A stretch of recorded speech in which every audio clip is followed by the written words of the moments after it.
Yep, hopefully you can hear me. Alright. Shoot. How's it going, everybody? Y'all are doing good on this Saturday evening. Yeah, I'd say evening. So yeah, we're back with more Ace Attorney. Really excited to play this game again.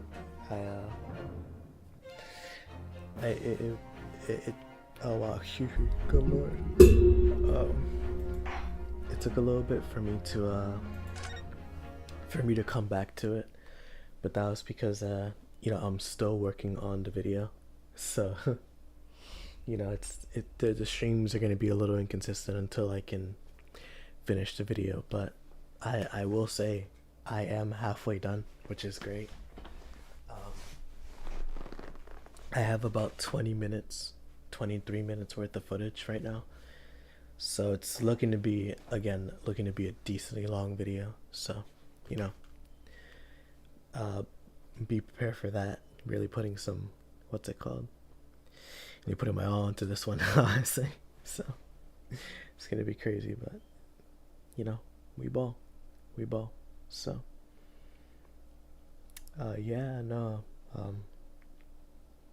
that video is going good, and well, I haven't heard of this anime in so long. How heavy are your dumbbells? Or how heavy are the dumbbells you lift? That I haven't heard about that show in forever. Hold on, let me see.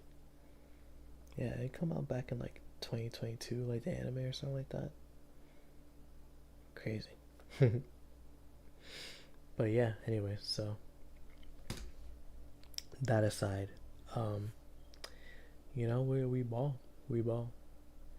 So last time we were here, started the game, got introduced to Ryunosuke Naruhodo, our main character, and he got framed for murder. Or at least that's what he says, because he says he's innocent. He didn't kill the victim. And his friend Asogi, Kazuma Asogi, yeah. He's here to defend him, right? But see if I can pull it up. People, yeah. So Kazuma Asogi right here, right? He's defending Ryunosuke Naruhodo, our main character. You have Yuji Mikotoba, who is the professor at the college that Naruhodo and Asogi go to, and he's like, he talks to Naruhodo and he's like, yo, do not let Asogi go up there and be your defense attorney. Do not. He can be up there with you, but don't let him be your attorney. Once the question is posed to you, immediately answer, oh, I'll defend myself or whatever. Like basically like leading to that. He didn't say it directly, but he hinted at it.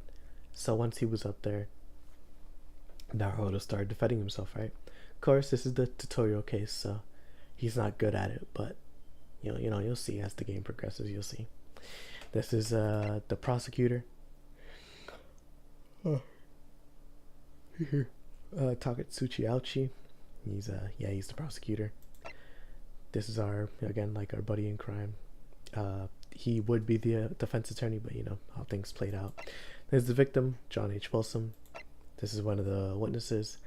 Another one of the witnesses. Another one of the witnesses. That's it. So let's get back to it. 22nd of November, 11:38 a.m.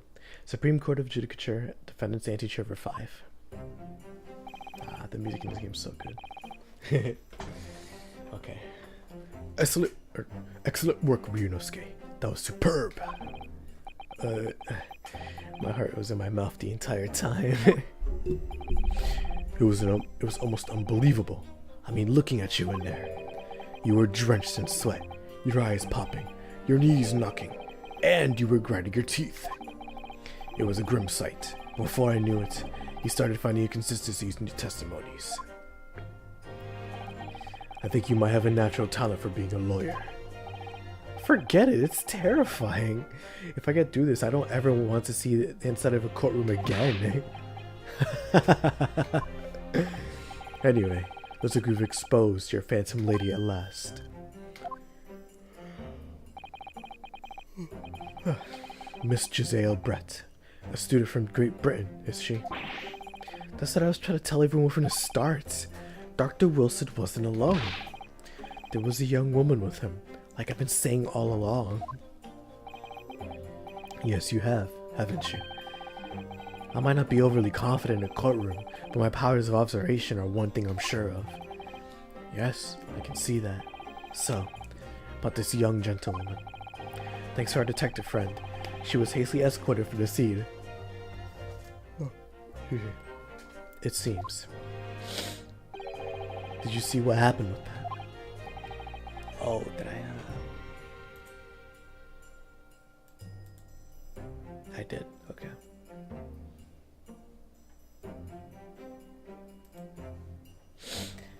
No, I didn't see any of it. No, I didn't see any of it. I was just on my way out of the restaurant myself. Then, on the floor next to Dr. Wilson's table, I noticed there was a gun lying on the floor. And just after I bent down and picked it up, they're gonna... Oh. Ace Attorney is so flagrant with like flashbacks. Legit, it's been like a week since I played, and I almost know that flashback by heart. Like, it's crazy. It's actually insane. And you're going to keep showing it, so don't get too sick of it. Yeah. I didn't have time to think about where the sound of the gunshot had come from. The waiter ran over to me, looking as white as a sheet, and he bundled me into some sort of small pantry next to the kitchen. Fast thinking by the detective, he apprehended his suspect without a moment's delay. Yes, and because I was shut in the pantry, I have no idea what happened inside the dining room or outside the dining room area.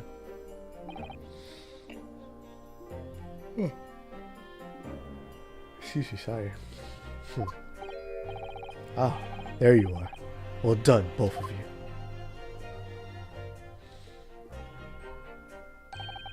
Professor Mikotoba. Well, it seems I was right. The pair of you make an outstanding team. You've exceeded my expectations, I have to say. Yes, seems you planned this from the start. You arranged things so that I wouldn't be able to act as a lawyer in this trial. Our modern country is still in its infancy. Our justice system even more so. Which is why I firmly believe that we need to send our brightest young stars overseas to learn all they can. I wanted to avoid a situation that may have resulted in your study tour to Great Britain being cancelled. Well, it makes no difference. Lawyer or otherwise, if I'm the kind of man who can't help his best friend avert the worst crisis of his life, I shouldn't waste everyone's time by going to study overseas anyway. What are you saying, Kazuma? So that's your stance. I was afraid you'd feel that way. Kazuma! Hold on. Looks like it all comes down to you, young man. To me? Yes, you need to prove your innocence and uncover what really took place in that restaurant. I must say, I very much want to know the truth. After all, I have a personal connection to this case. Come to think of it, he said the same thing earlier this morning, didn't he? It's been 3 hours. Wow. They've been going hard at it. Wow. Alright. If you don't mind me asking, Professor, did you know the victim? Yes, I did. As you're probably aware, Dr. John H. Wilson was a visiting professor at UMA, and it was I who invited him. Oh, I see. I didn't know that before. Anyway, you're about to go into battle. The victim was a university professor from Great Britain, and a well-known one at that. Naturally, our government is looking to identify and punish the culprit as quickly as possible. But let's not forget who we're going up against. The gentlewoman whose involvement our police bureau went to extraordinary lengths to hide. Yes, I'm trying so hard to make a distinction between Asogi and Mikotoba, so I'm sorry if they sound similar. That's so funny. That looks like the judge from the original Ace Attorney games. That's funny. But yeah. Yes. I'm sure the prosecution will be using every tool at their disposal to quash your case. But I have no doubt that you pair will put up a good fight. Right to the last. Best of luck. Thank you. Now then. I need you to run an errand at the university at once. There's something I think we may need. Of course. Good luck, Kazuma-sama. Defendant Naruhodo! Court recess is over. Please make your way back inside the courtroom. Gee, I messed up. Please make your way back inside the courtroom at once. It's time. Let's get back to it, partner. Let's go in there and deal a decisive blow before these old fossils know what hit them. Kazuma? What? What? Thank you. Really? What for? Well, if you hadn't said you believed me, then I'm fairly sure I've already been found guilty by now. Look, I have faith in you. As a lawyer and as a friend. Coming from you, that means a lot. If I'm found guilty in this trial, he's really going to give up on his dream of studying abroad. That's the kind of true friend he is. So this isn't just my battle anymore. Whoever we're up against, we absolutely cannot afford to lose. Alright then. I'll save thank yous for after the trial. You can treat me to one of those sukiyaki meals like from I like from Yumi Cafeteria on University Street. With an extra large portion, of course.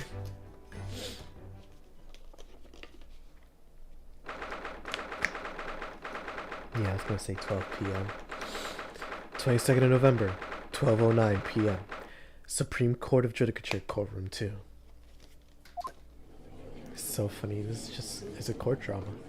It's a court drama. The court hereby resumes the trial of Ryunosuke Naruhodo.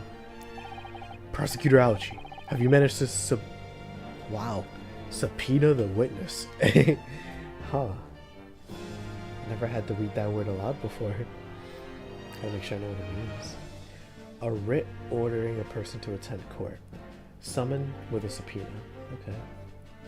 Yeah, I managed to subpoena the witness. Yes, Your Excellency. Against all odds. And thanks to a certain young stripling, the prosecution is now under rather painful scrutiny from the government. Sorry. The government scrutinize. That's their job. It's nothing to worry about. It's highly unlikely that good relations we forged with Great Britain will emerge from this trial unscathed. But you still think it's nothing to worry about when a new treaty breaks down in our nation's... Huh? In our nation founders? Huh? Yeah, I don't get that. What does that mean? Will you still think it's nothing to worry about when a new treaty breaks down in our nation founders? I thought it was flounders. Whatever, that doesn't matter. Again, terribly sorry. If the friendship between our nations is really so fragile, then a treaty isn't worth the paper it's... Ooh, that's hard. That's hard. Then the treaty isn't worth the paper it's written on. That's crazy. You really have nothing to worry about, Ryunosuke. What do you mean? A secret trial, anxiety over some foreign government's opinions, a bungled investigation, missing witnesses. Is this what our nation's justice system is? Is this the Supreme Court of Japan or of England? Man, Asogi's so hard, bro. Shut up. Shut up, you jumped up rookie boy. You and your friend know nothing. Nothing in the situation our nation finds itself in. By aligning ourselves with this great world power, we'll become strong. Diplomacy has never been more critical. Or diplomacy, excuse me. Steady political maneuvering is what will secure our futures. Yeah, whatever, bro. I won't deny that I'm no expert. I'm just a student, and one who could arguably stay. Oh shoot, how's it going, Hollow? Shoot, doing good, man, doing good. Yeah, anyways.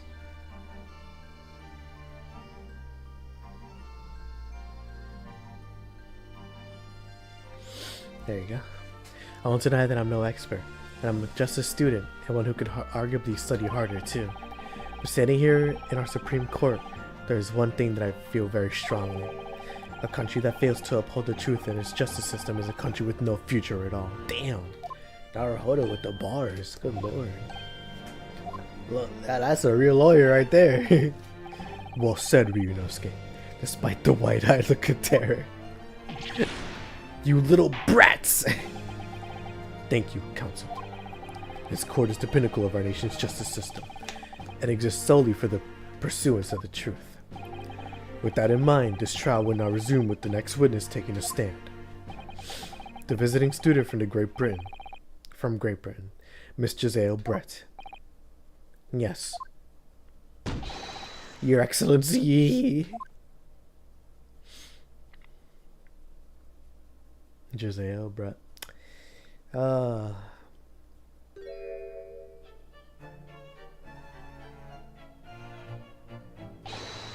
Well, what a delight it is to welcome such a fine gentlewoman to Japan, and for such a distant land. Tea! Somebody bring English tea! In England, no discussions take place without tea! Is that true? No idea. Yeah. Sir, could we possibly trouble you to state your name and occupation for the courts? Of course. My name is Satoru Hosonaga. I have been working undercover as the head waiter at La Carnival. Let him finish, dang. Le Carnival, but my true... Yes, we know all about you already. Inspector Hosonaga, where are your manners? In England, it's always ladies first. Is that true? No idea. More importantly, a little earlier today you said something to me. You said your powers of observation are the one thing you're sure of. Yeah, I think I did, didn't I? Yeah, your description for this amazing sight was simply a woman. Sorry, Ryunosuke. Powers of observation aside, your powers of description are solely lacking.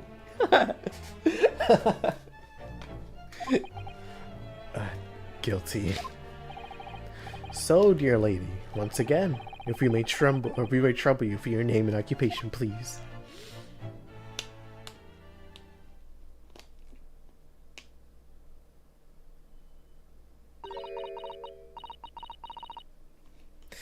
So she's meant to be speaking English here, but since, you know, the people here are Japanese, and I don't think most of them know English except for maybe Asogi, they won't know what she's saying. It sounds like gibberish to them.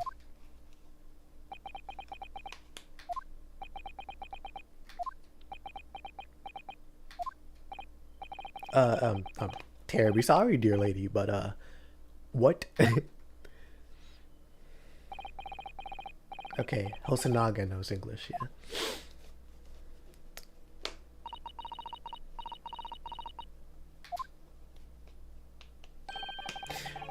The lady says her name is Giselle Brett. She comes from London, England. She's a visiting research student currently enrolled in Yuma University's medical faculty. Oh my, what a rare treat to hear the dulcet tones of the... Good lord, wow, what a glaze.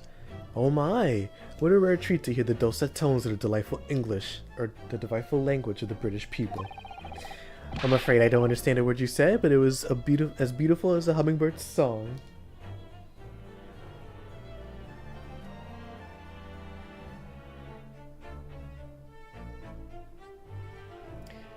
No, this game isn't just one trial. It's only a tutorial case, so the next trial will really start getting things going. There you go. As far as I can tell, the detective is translating her words faithfully enough. Yes, I agree. You obviously defined in England, Cosima. Her English doesn't rattle you at all, does it? Nor you. You clearly been paying attention in your English classes, Ryunosuke. Oh, Naruhodo knows it too. Oh, nice. The court thanks the beautiful lady for taking a stand. Now, if we may trouble you to confirm something, Miss Brett. 3 days ago at a restaurant called La Carnival, a grim murder took place. The court has been led to believe that you were dining there with the victim, Dr. Wilson, at the time. Is that correct?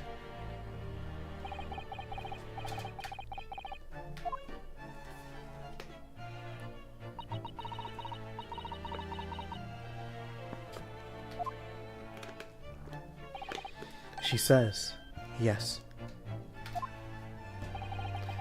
This could take some time. So even though she's studying here in Japan, she can't speak any Japanese.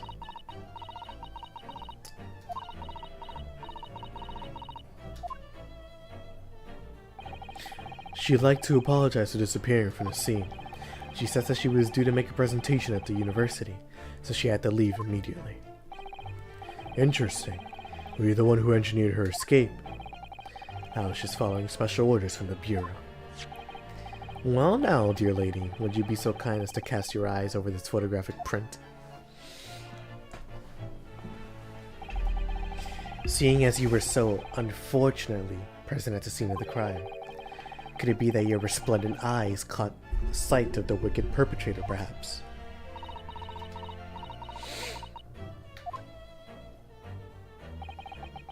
Apparently it was a very frightening and sorrowful sight. Do you mean? Yes.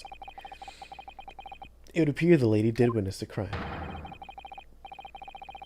The very moment when the accused, sitting right there in this courtroom, shocked the victim in cold blood. Dang, she's so short compared to him. Order! Order in the court. Did you hear that, Your Excellency? Here, we have an absolutely conclusive witness statement. Well, it looks like it's clear now.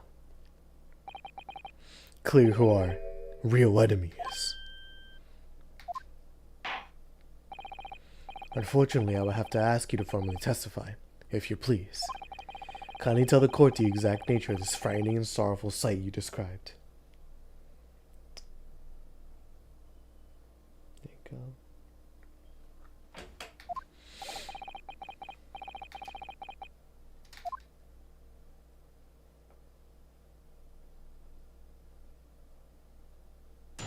Alright, witness testimony.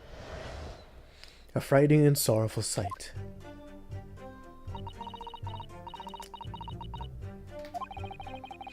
I had arranged to meet for a slightly late luncheon with Dr. Wilson that day.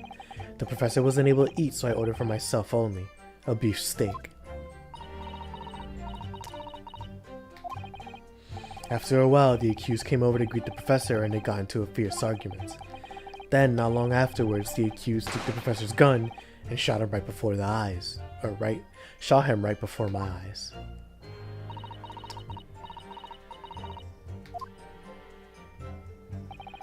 I don't carry a gun myself, so obviously I couldn't have been the culprit. This is a condemning testimony indeed. No, I didn't have any kind of argument with the professor at all. Quite, you filthy wretch. Look at you, you black-hearted blackguard. Look at this snow-white angel. Whoa, what the heck? I'm sure even a dark-minded scoundrel like you can imagine whose words the court is going to believe. Oh my gosh, bro, stop glazing. You're still making the same mistakes, Ryunosuke. You mustn't blurt out when you're goaded like that. That's a lesson you need to learn.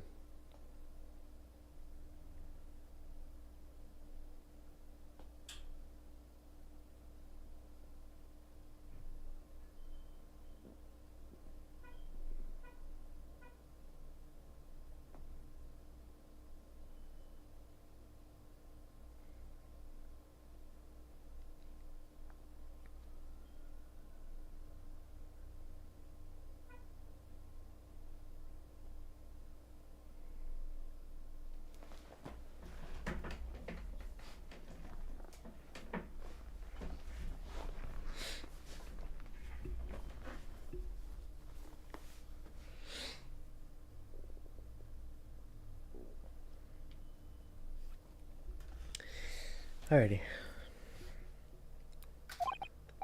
But he's so annoying. Of course, I was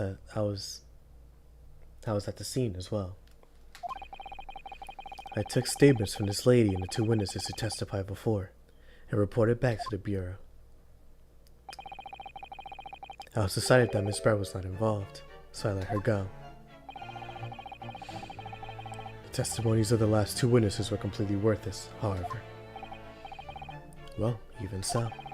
On the day in question, the lady was wearing the same outfit as she is today. As you can see, there was nowhere about her person where she could conceal a firearm. I would think she could hide a gun almost anywhere in that outfit if she wanted to. Unless and until the precise location where the witness is to have hidden a weapon can be shown, this is moot. There are no pockets in my outfit. I have nowhere to hide a gun. Those are the witness's own words on the matter.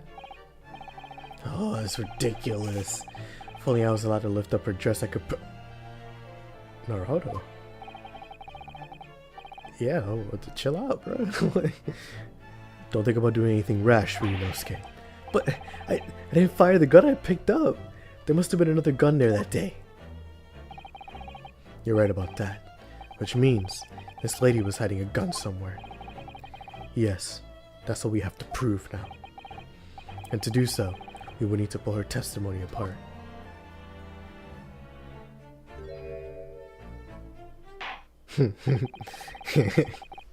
I mean, like, yeah, man. You already know. You already know.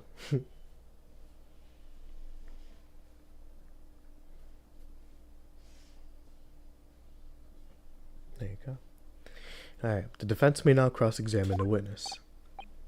Oh, yes, Your Excellency. Alrighty, let's get to it.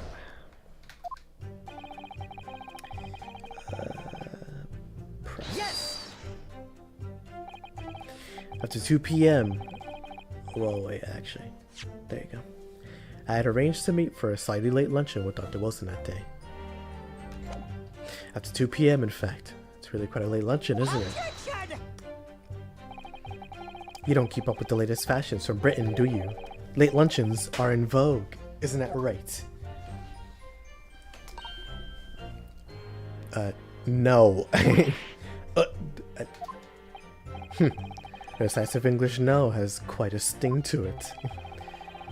The gentlewoman is currently working in the victim's research laboratory, it seems. So it was apparently a daily occurrence that they would lunch together. But on the day in question, the victim had another appointment at the clinic first. Yes, which we can prove from the medical report card that was submitted as evidence earlier. That's right. Miss Brett and the victim went to lunch following the victim's treatment, which is why it was so late. Yes, that all makes perfect sense. Such wonderful logic. What a shining example of English intelligence this fine gentlewoman is. So you both arrive at the restaurant. What happened next? The professor was unable to eat, so I ordered for myself only a beef steak. Yes! He was unable to eat, you say? And now it's because he just had a tooth removed that hot at clinic, correct? That's right. You're supposed to actually check with the witness before answering? Was Miss Brett aware of that fact? It seems so, yes. She heard that the professor was to have some dental treatment. So that would mean that it was you who ate that steak. That it was you who ate the steak pictured here. Is that right, Miss Brett? That's right, yes. The print you have there shows the table exactly as it was after the horrifying events. Exactly as it was left. Dear me, what a harrowing experience. To have traveled to a distant island on the far side of the world and be embroiled in such a tragic incident. Have no fear, my dear lady. I swear I will crush the evil fiend that has subjected you to the terrible plight. So the victim, Dr. Wilson, had nothing to eat or drink at all. That's right, other than some carbonated water. Just water? Yes, the professor wasn't able to eat, but he had been given permission to drink water. So it appears the diners toasted their lunch with a glass of water each. They raised a glass of carbonated water. What do you think, Ryunosuke, about the witness's last testimony?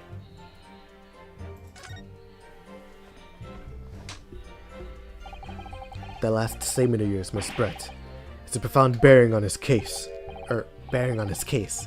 Well, how fascinating. Do tell us, what is this profound bearing,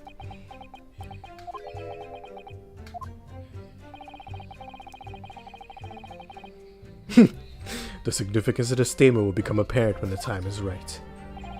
The defense calls for the witness's last statement to be formally added to the testimony. Well sidestepped, counsel. Very well. Miss Brett, kindly repeat what you just said to be added to your official testimony.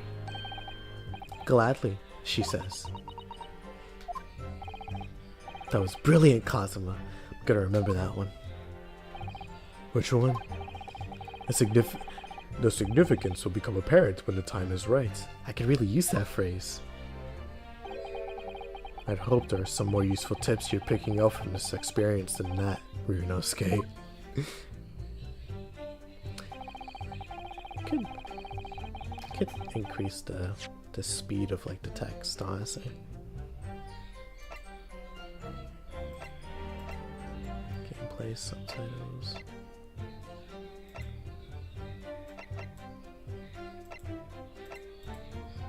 There you go. Yeah, just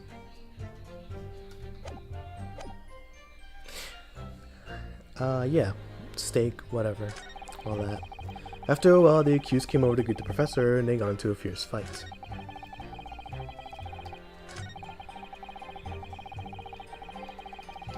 Yes! I never got into an argument with the professor. All I did when I noticed him was go over to say hello. Please, don't get angry with me. I wasn't directing that retort at you. It was meant for the lady next to you. But anyway, as I said, I did not argue with the professor. I'm afraid your words are in vain. Sorry? Miss Brett does not appear to speak Japanese. Oh, no, of course not. Japanese is such a cumbersome language anyway. English is the future. We must all... Wow, that's crazy. We must all speak English. I wonder if the prosecution will feel that way forever, or only in the presence of a beautiful woman. Well, that beautiful woman is telling blatant lies with a completely straight face. I have to find something that will unravel her testimony, no matter how seemingly insignificant it may be. Anyway, seems that after the argument, the accused briefly returned to his own seat. That part ties in with what you said, doesn't it? Yes, I still had some coffee to drink. The next time you get up after that was when I finished my coffee and stood up to leave.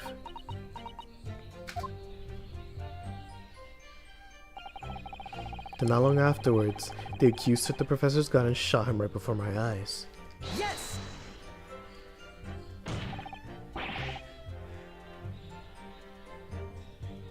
Alrighty. Like I said, I did not shoot that gun. And like I said, there was no point repeating that assertion over and over. Well, I was expected to be attacked by my own side.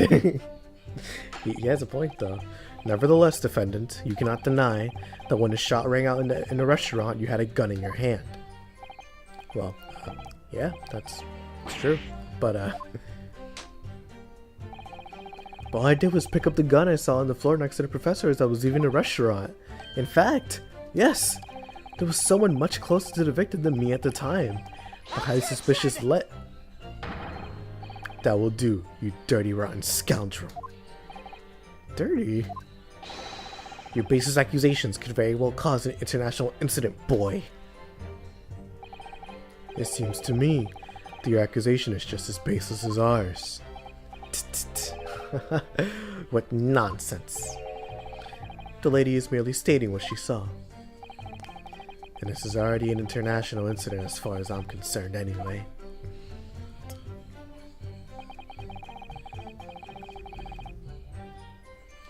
Yes! It's all very well saying that, but can you prove it? Absolutely. I verified it personally. You verified it? Yes, immediately after the incident, I checked to make sure the lady was not carrying a weapon. I distinctly remember her saying, "I'm not." That's all you did? You just asked her? Surely you carried out a physical search, Inspector. No. Why on earth not? The Honorable English Gentlewoman clearly stated that she did not possess a gun. There was obviously no need for any further probing into the matter.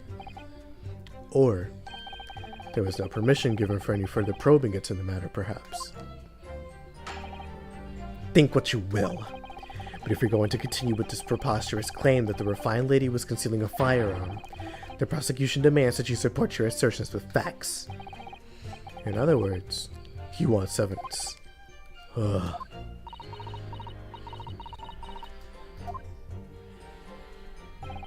The lady wishes to point out that, of course, she wanted to stay and assist with the investigation, but she was in a hurry to give a presentation at the university, so she was compelled to leave.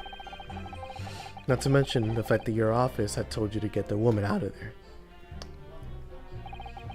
Not get her out of there. I just urged her to leave.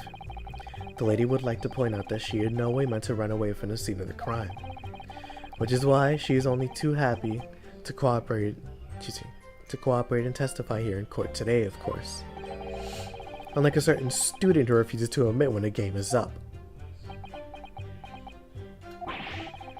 You could at least have the courtesy to pay attention when I'm goading you. Good on Naruhodo for finally not paying attention.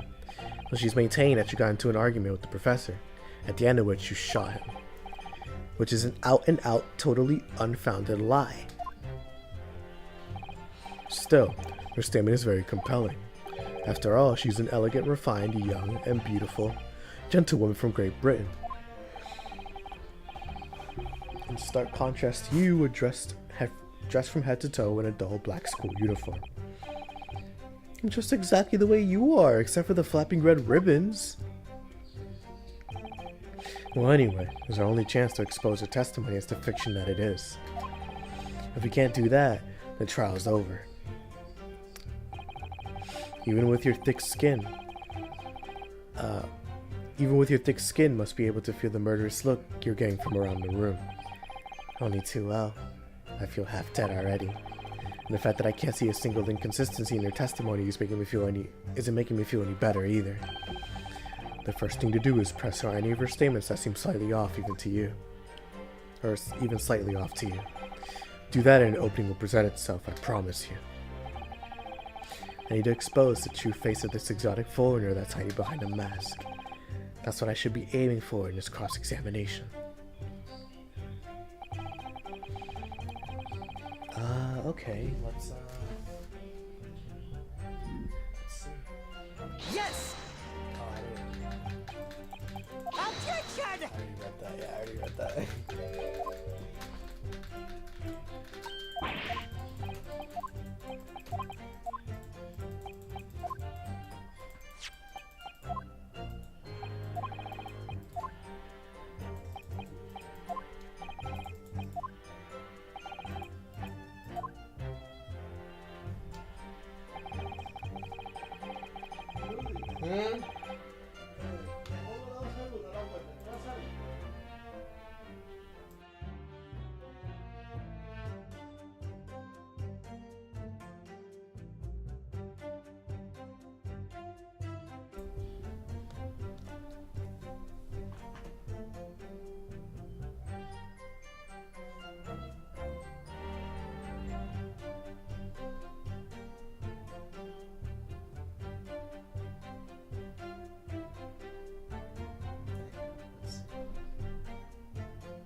Okay. That's it. Items. Yep, carbonated water. No, not cute. Present. There you go. Evidence. Examine.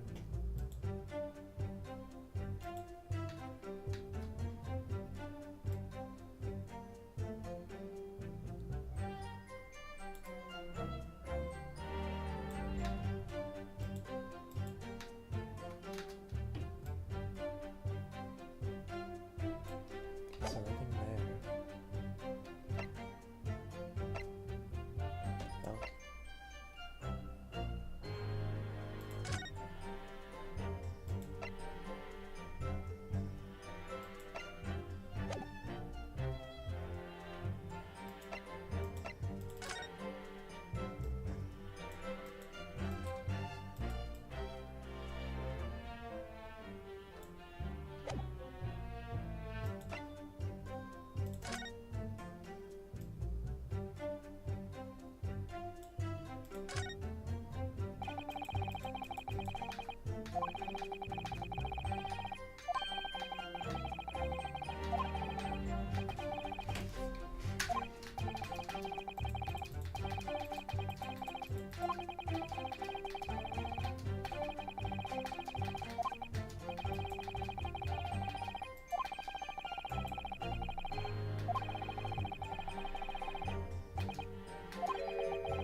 What could it be?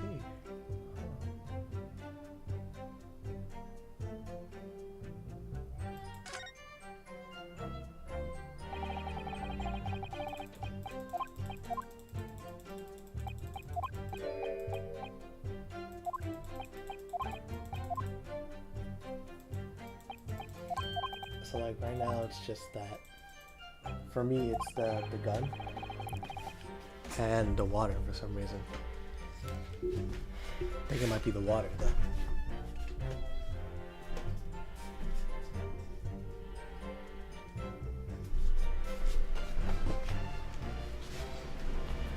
Sorry if that's loud. It's really hot in my room.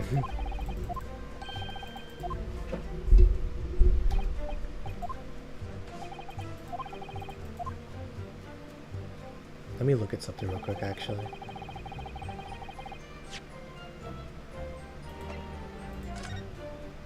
Oh, yeah, okay, so it was that. There was only one glass.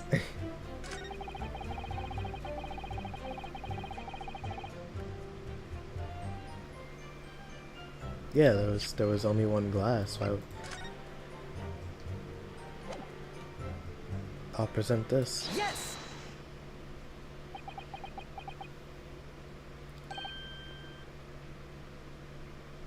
Oh, I think I might have got it wrong. That's it. Let me just confirm something, please. It's to do with this photographic print. No, actually, no, I didn't get it wrong. Okay. Just a short while ago, you spoke of this print showing the victim's table at the crime scene.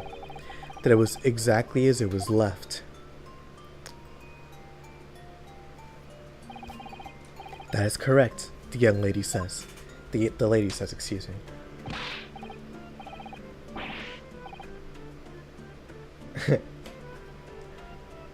Okay. Oh, alright. Well, that is... it's odd. It's very odd. Dear me, what's odd is the defense's inability to express itself. Ryunosuke, what is it about the print that looks odd to you? Well, obviously it's the cheers. Oh, I gotta, because even that's too loud for me.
Let's do it. The cheers? Miss Brett just told us that she and the professor said cheers over a glass of water. But if that's true, there should be 2 glasses on a table, not 1. Ah. You're quite right, Counsel. There's only 1 glass pictured here. Are we supposed to be impressed by this nitpicking over a mid? I'm sorry, I know what the word is, but I don't know how to pronounce it.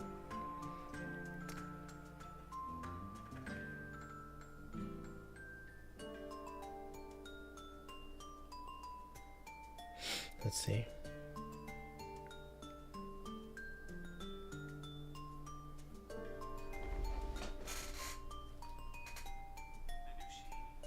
Minutiae?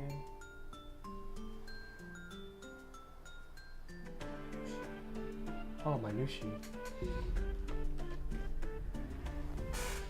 Minutiae. A minutiae? Minutiae? I think it's French, so I was gonna struggle a little bit. Anyways, minutiae.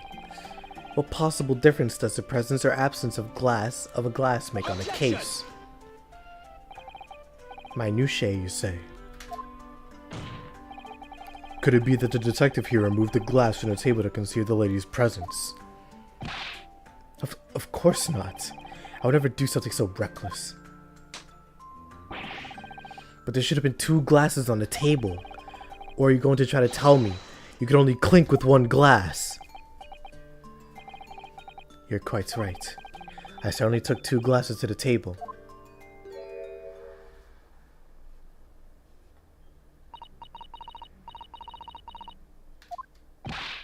Inspector, what did the lady say? It would seem that Miss Brett who took the glass. It would seem that it was Miss Brett who took the glass from the table. What? Huh? It was also terrifying, everything that happened. I panicked and thought I should try to hide the fact that I'd been there at all, she's saying. Good gracious.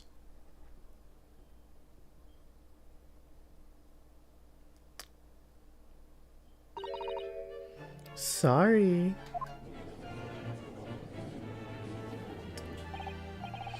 There, as I assured the court before, this is no consequence at all. Oh, please. You must remember that this student had just murdered this lady's luncheon companion before her very eyes. Who could blame her for concealing a glass or two in her state of disarray? The glazing is insane. Oh, really? So do we take it that you are now going to accuse this vulnerable young and beautiful woman of mischief?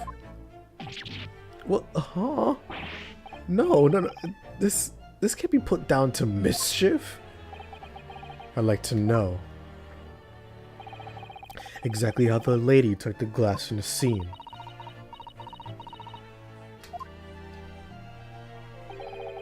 It would seem that she slipped it into a small handbag she was carrying. A A handbag, you say? Yes, Your Excellency. A small handheld pouch commonly carried by well-to-do women in England. So, the beautiful lady has very graciously explained how and why she removed the glass from the scene. However, the fact remains that this glass has absolutely no bearing on the case. A student has been trying to confuse the court with logical reasoning, but in the end, it comes to nothing. But that's what? No more pretentious accusations. You have wasted enough time already. Indeed, the lady has offered a satisfactory explanation as to why she removed this glass. I think henceforth we can consider the matter to have no bearing on the case. Counsel for the defense, are you in agreement? Well, I don't know really. If you want to pursue this matter further, you're going to need to show that it has some deeper significance. Yes, you're right. So she took the glass away in her handbag. There's a deeper significance there. Has to be the handbag, right? Wait, the lady put the glass in her handbag, you say? Yes, do try to keep up. It's already been explained to the court that all English gentlewomen carry handbags for small items. Let me see. A little while ago, Miss Brett stated the following. There are no pockets in my outfit. I have nowhere to hide a gun. But what she forgot to mention was her handbag, in which it would be perfectly possible to conceal a gun. People really didn't think about? Are we serious? Yo, these guys are so dumb.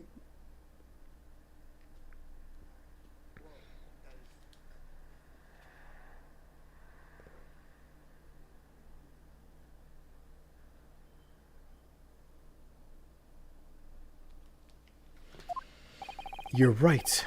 Well done, partner. I had a feeling you'd pick up on that too. What are you insinuating, you vile blackguard? It's really very simple. The gunshot was heard when the defendant picked up the gun from the restaurant floor. As he didn't fire that gun, we can deduce there must have been another firearm in the scene. The true murder weapon, if you will. You can't seriously be suggesting. Inspector Hosonaga. Yes? Did you or did you not search Miss Giselle Brett's handbag on the day of the murder? No, sir. I did not. As I thought. In other words, another gun, that one that was actually used to kill the professor, could have been hidden in Miss Brett's handbag. No! Can't really scream right now. Order! Order! Order! What is the meaning of this, Inspector? The meaning of what, Prosecutor Ouchie? Why on earth did you not have the lady open her handbag and show you the contents at the time? Thanks to your bungling incompetence, now she has to endure these uncomfortable accusations. Brilliant work, partner. Now we have a chance to expose the real woman behind this mask. Do you think so, Cosmo?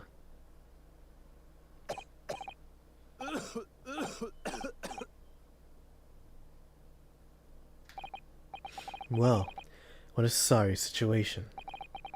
Clearly you have no faith in the police. As I said, I did not search the lady's handbag after the shooting, simply because it was unnecessary. Unnecessary in what way? How to thank the student lawyer, really. I have a piece of evidence here that I had completely forgotten about. This photographic print.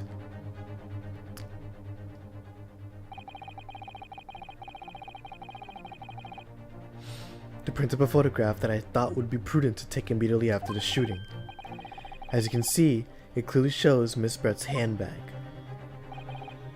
Well, I never. You can see right through to what's inside. That's right. Apparently, meshwork bags like these are the height of fashion in London at the moment. So the contents are clearly visible. Exactly. So there was no need to search the lady's handbag. If there had been a gun inside, it would have been immediately obvious. As you can see, there's nothing to imply Miss Brett's guilt here. Thank you for helping to prove that, Naruhodo-san. Oh, Asogi, they're touching me. Order! Order! Inspector Hosonaga, you will submit that print as evidence at once.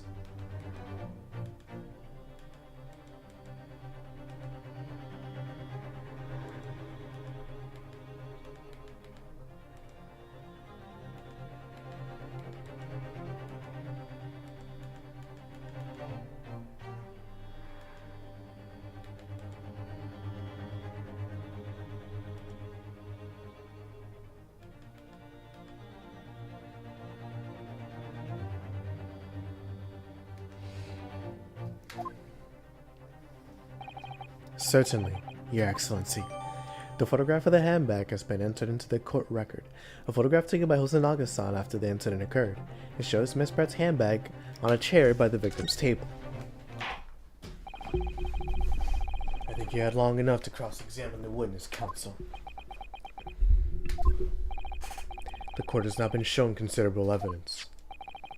As the photographic print just submitted into the court record appears to have no further significance, I am satisfied that there is no longer any room for doubt in this matter, and I must make my ruling. To be fair, I guess like the way they're going about it is like, oh, Naruhodo picked up a gun and he just shot him and that's it. That's all they think it is, but like, it doesn't make sense. That doesn't make sense. Where is it? Yeah, I will kill you. Indeed, and there is only one logical conclusion.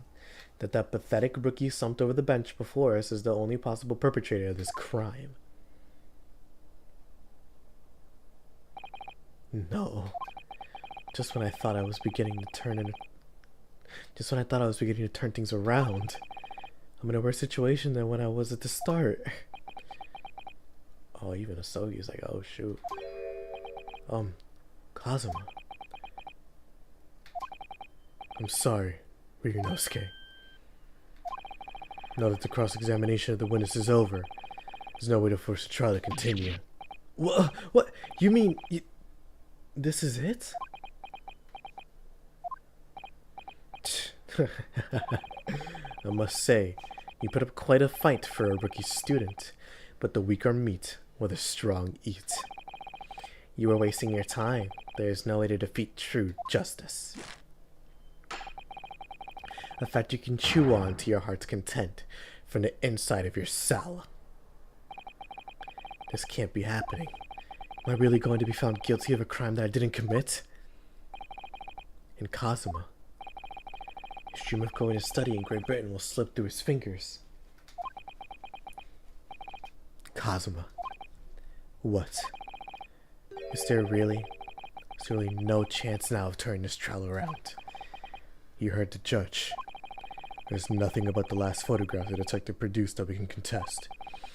Which means there's no basis on which we can argue for the trial to continue. Very well. I will not proceed immediately to the ruling. It seems we'll be able to report to the British government on time after all. That smug little Ryunosuke Naruhodo, having considered all the evidence placed before me, I hereby find you...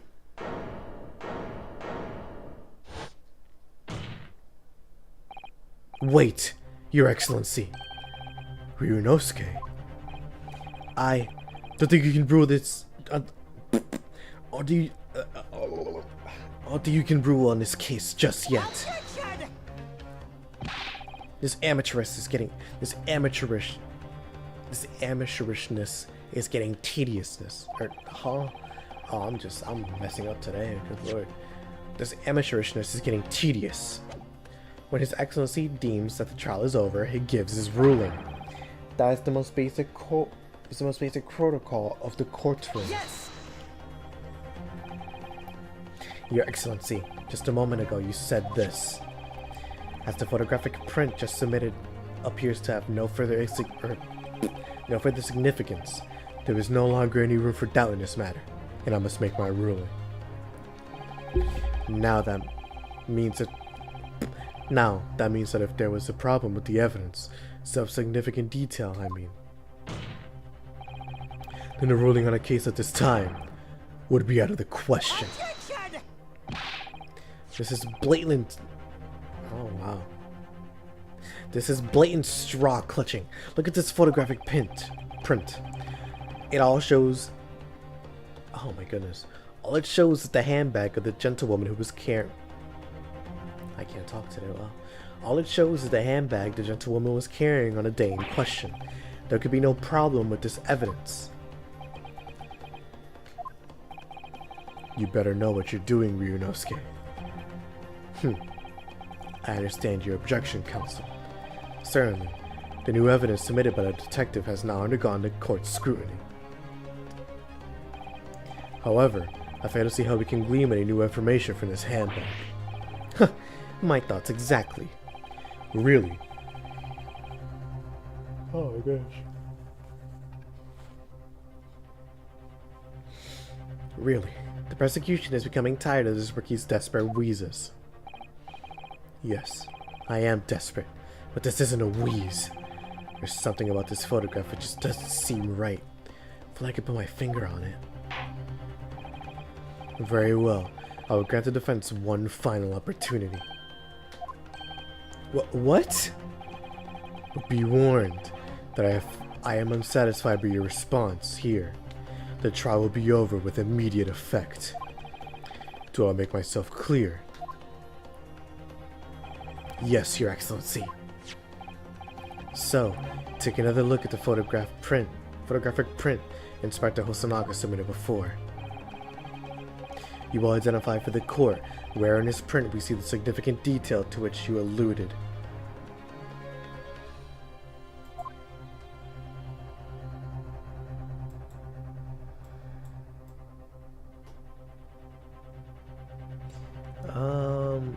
So that's the thing, right?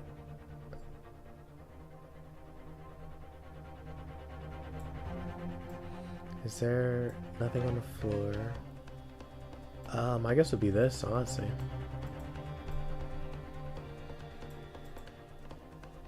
Yes! Right here. Look at this, here. It's a very unusual mark on the victim's wrist. That is true. It looks almost like a burn of some description. Objection! Dear me, I was pondering what new piffle you would come out with.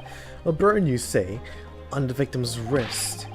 Clearly has nothing whatsoever to do with the magnificent lady's handbag. Yes, that is a burn mark, you're right. There you go. Go on, Inspector. The police coroner also noticed that when he was performing the post-mortem examination. It was deemed unrelated to the cause of death, so he didn't note it in his report. What did I tell you? In any case, we have no idea when the victim suffered his burn, do we? And no possible way of knowing either. The more I look at it, the more I find myself intrigued by the curious shape of this mark. However, as Prosecutor Aochi points out, unless a firm connection to the case can be shown, I cannot allow any further time to be spent on this precise detail of this burn.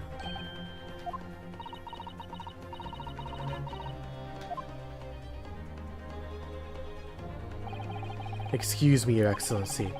It would seem Miss Brett has a lunch appointment with the Dean and other university staff. She would like to know if she may be excused in a stand now. Oh, of course, dear lady. We shan't hold you up any longer. I'm quite sure His Excellency is about to give his final ruling anyway. Come on, Judge, be firm. What's your thinking on this, Ryunosuke? Do you believe this burn does have something to do with the case? To be honest, I'm not really sure. But if I don't keep pushing them, it's all over. So I was thinking I should keep digging and digging, in the hope that I might uncover something useful. Yes, you're right. I am? If we can just link that burn to the case, if we can do that, might be able to prise this shutting door back open. Huh? Prise. Pry. That's not how you... Yeah, but that's not pry though. That's not the word. Prize. Yeah, no, that's a word. Yeah, prize. Be able to prise the shutting door back open again. Just give up, Counsel. You can't possibly hope to do that. Indeed. I'm afraid that without evidence I can allow you to pursue what is little more than conjecture. But if we had more evidence... Evidence that irrefutably linked the burn on the victim's wrist to the case, then you would allow it. I would, yes. To tell the truth, I hadn't noticed that burn. But as soon as you pointed it out, what I did notice was the color draining from Miss Brett's face. Really? I have to find some link between the burn and the case.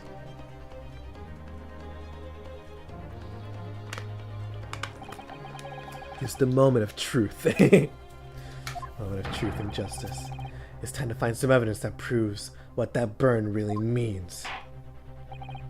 So then, the defense will now present its evidence to the court. The evidence that demonstrates... Oh, how long am I going to be live for? Shoot. I'm going to try to finish the case today, honestly, because I know it's not long, but... We shall see, we shall see. But, shoot, like 3 hours, maybe 3.5, somewhere around there. Depending on how long I run, but I know I'm not ending it anytime soon. I know it's been like, what, like an hour? Yeah, an hour and 10, so we're going steady, we're going steady.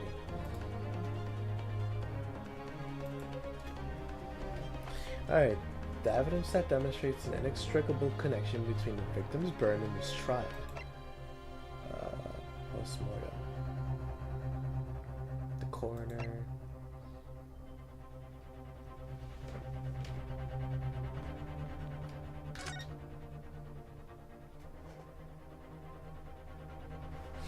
Let's see. It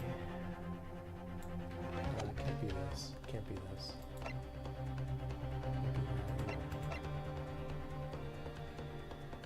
This is dental work, so that doesn't matter. I mean, I feel like it has to be the post-mortem report, because, like, you can't flip this over. Can't, yeah, like...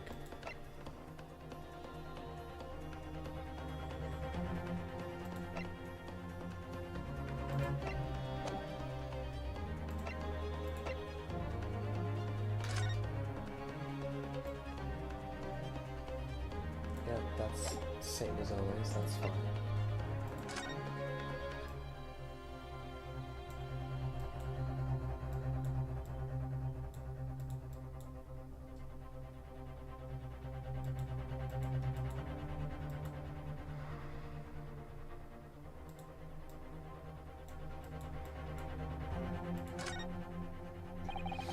It says hot at clinic on this medical report card. Oh no, I've already read this.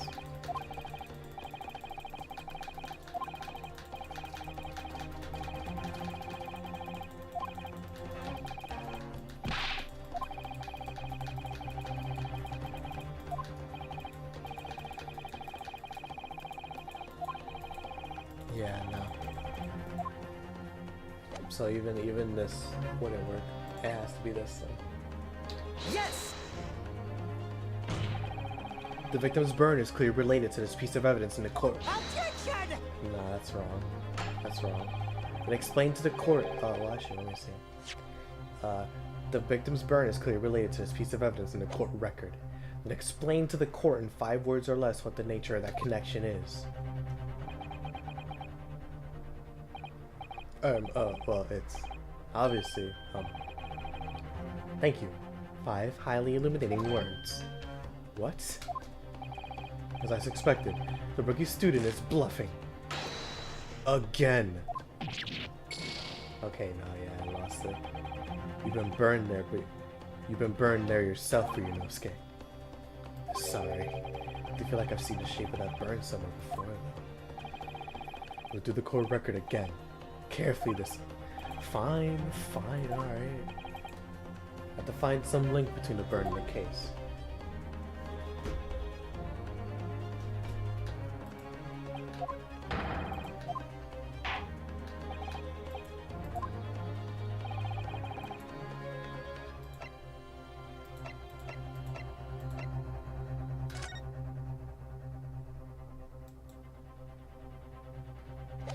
It's like a bowl.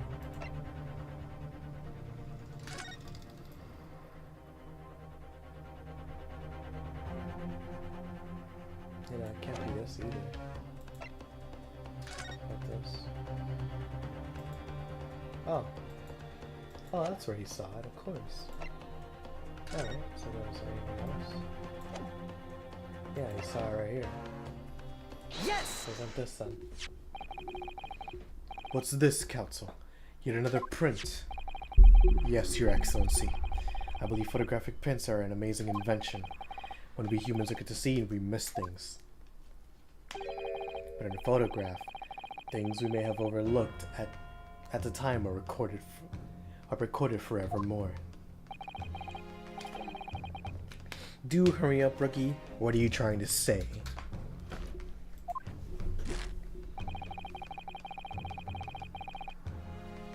To inconvenience this poor lady any further would really be quite inexcusable. Actually, we may need you to stay with us a little longer, if you don't mind, Miss Brett. You see, it's quite clearly visible in this photograph. How did the victim come to have that unusually shaped burn on his wrist? The reason is recorded here forevermore. What? How? Objection! You can't fool me with your little bluffs, boy. If that's your game, then let's see how it plays out. Show the court exactly what you mean. What is it in this photograph that explains the reason for the victim's burn? There you go. Yes! The beef steak? Actually, the point is the metal plate that the steak was served on. The plate? Your Excellency, are you alright? As you can see, there's an emblem on the plate. I guess it's some sort of trademark of Le Carnaval.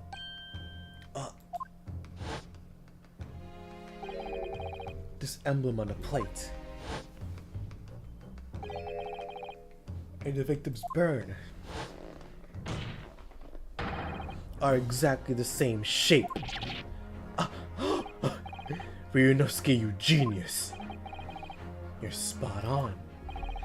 Which means the victim must have suffered this burn while he was present at the restaurant.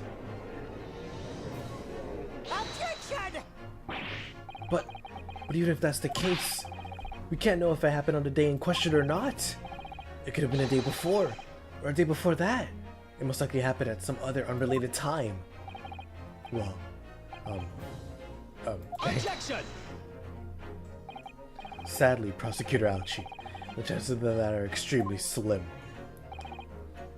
Thanks. Well, why? The outline of the burn is clearly discernible.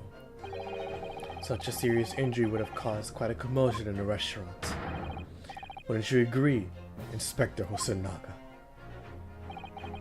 I can't imagine having missed such a terrible disaster, certainly. But... I would say, looking at the picture of the wound, that it wasn't suffered very long ago. And although it's not a particularly large burn, it's extremely well defined, as the defense just pointed out. This is no mild burn, that's for sure. Can you be more specific, Inspector? Well, let's see. If the plate was at around 90 degrees centigrade, a burn like that would have taken around 3 seconds. It's inconceivable that the victim wouldn't have let out a scream of pain then. I've been investigating at the restaurant for several weeks already, but I never heard anyone scream at all. As the head waiter of Le Carnival, I can testify to that without hesitation. But you're a detective, not a waiter! Yes! There you have it. Something isn't right here. Ah, his theme is so good. As the detective said, anyone who burnt themselves on a piping hot plate for 3 whole seconds would scream in pain. There's no question of that. And yet Inspector Osunaga never heard the professor scream. Not on that day or any before it. That's right. And the strange thing is, on the day he was shot, I didn't hear him cry out either. What are you suggesting? Well, if the professor had carelessly laid his wrist on a plate for anything like 3 seconds that day, that would be beyond careless, I think, Counsel. Then the rest of us in the restaurant, myself, the sergeant, and the old antiques dealer, all of us would, without any question, have heard him scream. Wouldn't you agree, Prosecutor Algie? Well, yes, I suppose. So the question is, why didn't a single person hear Dr. Wilson scream? I almost don't believe it, Ryunosuke. Do you think... Can it really be true? I never dreamt we'd arrive at a conclusion like this, but I'm starting to think that maybe we've been led into a terrible trap. Oh, the way the music cut out too, that's so hard. There's only one explanation I can think of to make sense of this apparent impossibility. On the day in question, when he suffered the burn to his wrist, Dr. Wilson... Yep, he hadn't noticed the burn. Yes, the professor was being as absent-minded as usual. Was unaware of his hand falling onto the piping hot plate and didn't even notice the burn happening. You didn't even know the professor. And here you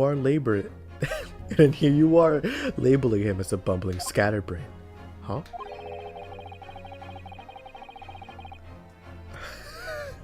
Oh my goodness. How about I hold your wrist on a hot plate and we see how your bumbling scatterbrain copes. Perhaps the scream you let out will wake you up a bit. Well, it's nice that there's this frankness developing between us, partner. What? But he didn't, that's the truth. Don't call me partner after coming out with that nonsense. It's a critical moment. May very well be our only chance to turn things in our favor. So come on, Ryunosuke. You can do it. Or rather, you have to do it. You're the only one who can.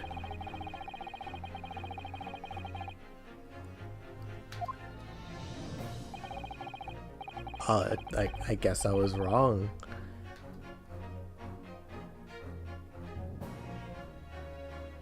Well, I guess even laughing gas, you would still feel that, at least. But yeah, no, he was already dead then. No man could remain silent when his wrist was burning on a piping hot plate for 3 whole seconds. That's crazy, I didn't realize. I was pretty disrespectful.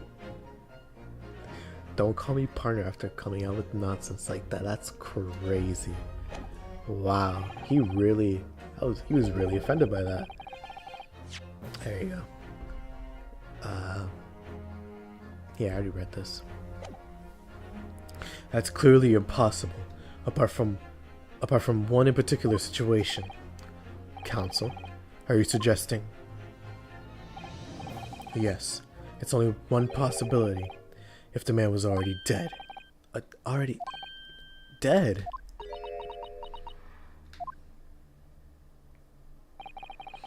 Knowing what we know now, it's the only possible explanation. When the beefsteak was brought to Dr. Wilson's table that day, the professor was already dead. That's madness! Order, please! Counsel, explain this absurd notion at once. The victim was killed by a gunshot. That's right. That's absolutely right, Your Excellency. This is just another ridiculous ploy by the rookie student. But clearly, he has no grasp on the facts. Objection! No, Prosecutor Alchi. There you go. It's you who has no grasp on the facts. I beg your pardon? As soon as it became clear or apparent that the victim had suffered that burn while at the restaurant. This whole case was turned upside down. Or have you not grasped that yet? Your Excellency, the court must hear from this witness again. If it's true, as we now believe, that the victim was already dead before the gunshot was heard, it is highly likely that Miss Brett knows something about it. Incredible.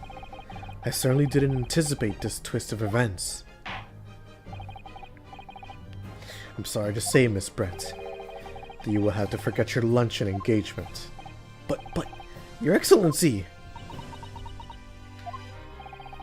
The justice system in our country may be in its infancy, but rest assured, our reasonable doubt must be dispelled before I am prepared to pass judgment. Thank you, Your Excellency.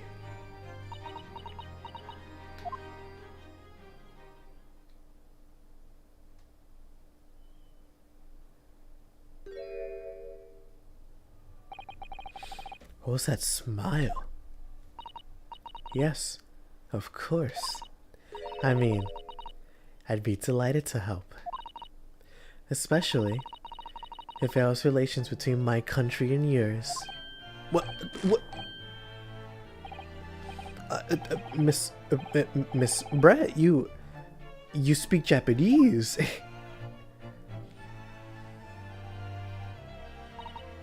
Well, of course I do. I'm studying in your country after all. But then, why have you been speaking to an interpreter until now? My mother tongue, the Queen's English, is the most refined and elegant language in the world. As a gentlewoman, I try to avoid speaking in your vulgar tones as much as possible.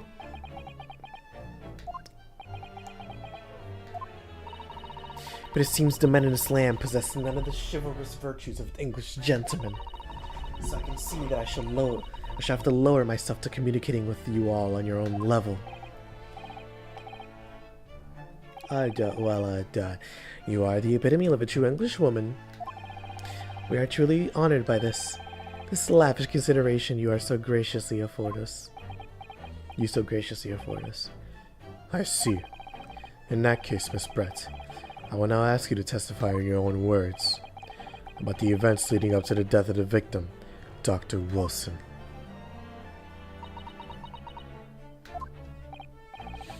So, we're finally going to hear her own words in the matter. Things are getting interesting, Ryunosuke. Alrighty, in this testimony. The victim's death. Unfortunately, I have no idea when the poor man burnt his wrist like that. When the waiter brought my steak, the professor and I raised our glasses in toast. As far as I heard, the postmortem report showed no other possible cause of death besides the gunshot. If there's some other way a man's life can be taken without leaving a trace, please do show me. But of course, this country's inferior investigative techniques probably wouldn't pick up on it anyway. Well, I mean, it's just gonna be racist, like. That most captivating and beautiful testimony will go down in the Supreme Court's history. Thank you. Easy does it. Zip it up when you're done. I hope that is the last time I'll have to sully my lips with those coarse tones of your unbecoming language. Oh, forgive me. I do hope I haven't insulted anyone. Not at all, not at all. It is a delight merely to hear you speak, dear lady. And it seems very clear from your testimony that this boorish talk of the victim's burn is utterly irrelevant. I will be speaking to your country's Ministry of Justice about what has happened here today. The Ministry of Justice? May that irritating little bully of a student be given the harshest punishment possible. Amen. Huh? Thanks? Was that a prayer then? Well then. Well, you have to forgive the irritation, Miss Brett, and put up with the cross-examination now. I expect you notice that this little bully of a student, as you put it, doesn't miss much. I'm sure I don't need to remind you, counsel, that this will be your final cross-examination in this trial. If you fail to demonstrate any problems with this testimony, I will be ruling on the case immediately. Is that clear? 3. Loud as a gunshot. Yes, Your Excellency. Then you may proceed with your cross-examination. Alrighty, let's hear it. The victim's death. Unfortunately, I have no idea when a poor man burnt his wrist like that. Yes! But his hand was on a searing hot plate for at least 3 whole seconds. You can't have noticed? Do you think so? Let me ask you something. Sorry? Ever since I arrived at this courtroom, and even still now, the fly on those unsightly black trousers of yours has been wide open. You cannot have noticed, can you? Huh? What? Oh! Oh my goodness. Huh! What fun. Yeah, I didn't realize. The dear lady is absolutely right. As your friend, you've embarrassed me as well. You've embarrassed me as well of yourself, Ryunosuke. Why didn't you tell me? Dr. Wilson was a true English gentleman. He chose honorable silence over a vulgar scream. Can your tiny brains imagine such a thing? Oh yes, I think my tiny brain can. Yes! Well, I can't! Anyway... Yeah, that one was important. When the waiter brought the steak, the professor and I raised our glasses in a toast. Yes! As you testified before, you were drinking carbonated water. Is that right? Dr. Wilson was only permitted to drink water at the time, if you remember. There you go. Which explains why he ordered that drink. Correct, waiter? Exactly as you say, sir. Although, whether or not the professor actually drank any of the water when I delivered the steak to the table, I'm afraid I don't remember that. Damn you. I have enough English to understand that. Or, yeah, at least, for the benefit of others in the court, it means bless you. I think it means the exact opposite. Anyway. As far as I've heard, the post-mortem report showed no other possible cause of death besides the gunshot. Yes! Yes, it's written here in the paperwork. Yes, it's written here in the paperwork. Fatal hemorrhage from ballistic trauma. I've never seen hemorrhage spelled like that before. Yes. Luckily for you, all of us, a little burn on the wrist isn't going to kill us. And as there were no other signs of trauma on the victim's body to indicate some other cause of death, it can only have been the bullet from your gun that put an end to this innocent man's life. But it doesn't make sense. The burn must have happened straight away, when the plate was first brought to the table by the waiter. Yes, that's true. If it had cooled even slightly, it wouldn't have been able to make a burn like that. And if the victim burned his wrist on a hot plate as soon as it was brought out from the kitchen, then he must have already been dead at that point. And yet, the fact is that the victim was killed by a gunshot to the chest. Until you're able to show the court evidence to disprove that, this is a complete waste of time. I concur. Prosecutor Aochi is right. Ugh.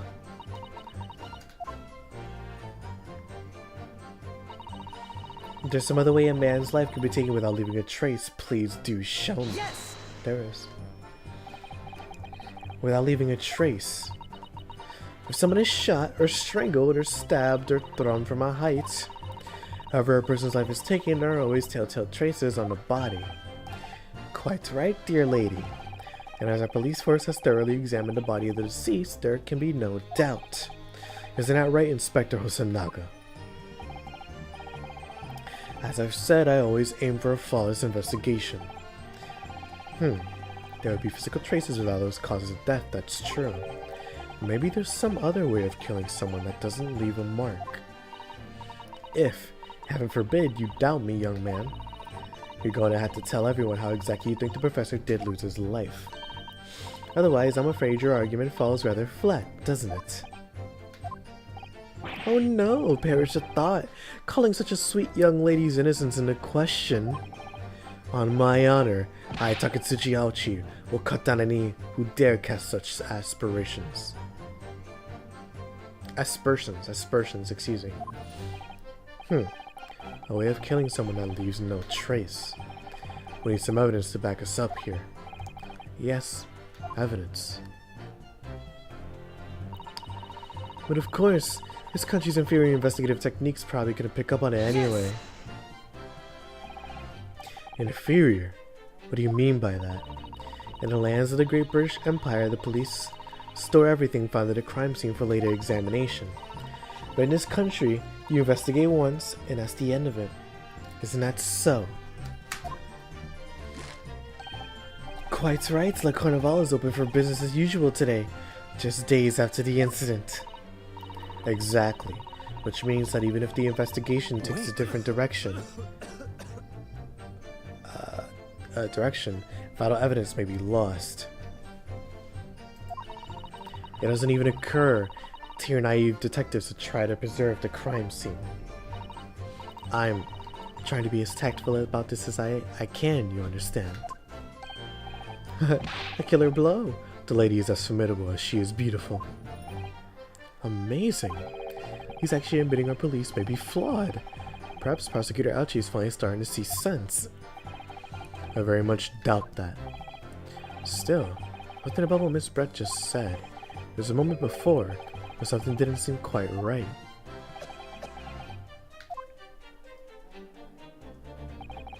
What do you think, Ryunosuke? I think it's going terribly. No matter how much I press her, I'm not turning up any new information. Yes, as I suspected, she's a tough witness. We need to find a way to break her testimony, or the cross-examination will be over. But that would mean I have to find a way. There must be some clue somewhere to help us find a chink in her armor. Kazuma. What, Ryunosuke? There is one thing I noticed. Something that's been bothering me. Bothering you? You mean about Miss Brett? Actually, no. About the person sitting next to her, Inspector Hosonaga. The detective? Yes, he seemed to react a little strangely to Miss Brett's last statement. I was wondering if it might be significant. If it might be present at opening, maybe. If it might present an opening. Alright, I have an idea. Try pressing her on the last statement one more time. If you think so, but this time, instead of targeting the woman herself, let's see what we can get out of the detective. Alright then. What will cause him a stinking? I'll find out soon enough, I suppose, once I press Miss Brett on her last statement again.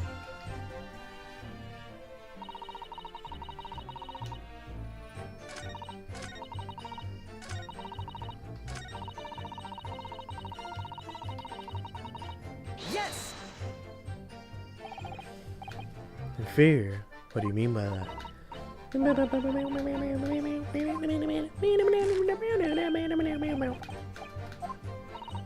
Wait.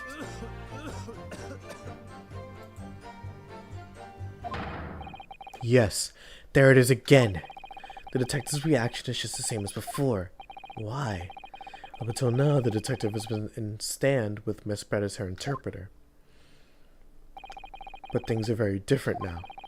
For his testimony, the detective is just listening to what the Englishwoman has to say. This could be a golden opportunity. What do you mean? When people are actually testifying, they're usually very careful not to let anything slip. However, when they're listening to someone else speak, you'll find they often let their guard down. You're right. Look at him, he's lost in his own thoughts. It's time to pursue the man in his train of thought. Sorry, pursue? I'll explain how to do it now, Ryunosuke. It's all to do with the witness marker. Witness marker? At the moment, we're focused on Miss Brett, who's the person actually making the current statement. But by moving the marker left or right with the A and D keys, you can turn your attention to other people in a stand. While you're looking at the other witnesses, you'll be able to pursue them with space. If you can catch the person at the right time, you might uncover some new information.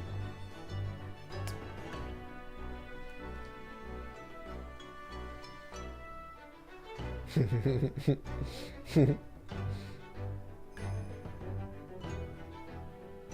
you go.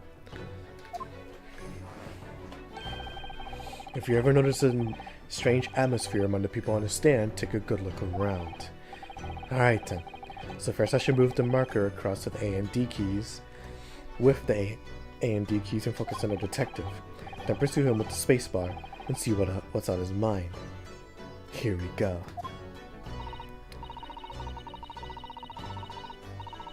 Wait. Alrighty. There you go. I don't know why it took so long.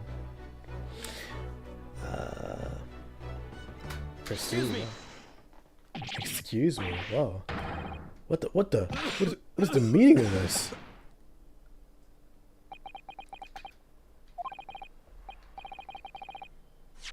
There you go. I can't listen back to it. Unfortunately. I'm sorry, I didn't mean to shock you. He really was lost in his thoughts. Deeply. It looked like you were thinking something just now, Inspector. Perhaps having heard what the lady next to you had said. If there's something you'd like to say, please share it with the court. What is the meaning of this? It's the delightful Englishwoman who's testifying at the moment. If you can't find fault with her testimony, then a cross-examination should be over immediately. Oh, is that how this works? Absolutely not. The detective is in a stand, which makes him a valid witness.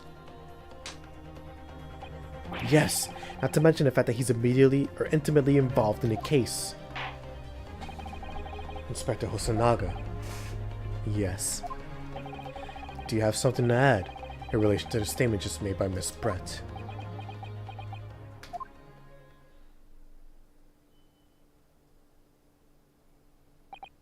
Well, yes. If you don't mind, I would like to speak.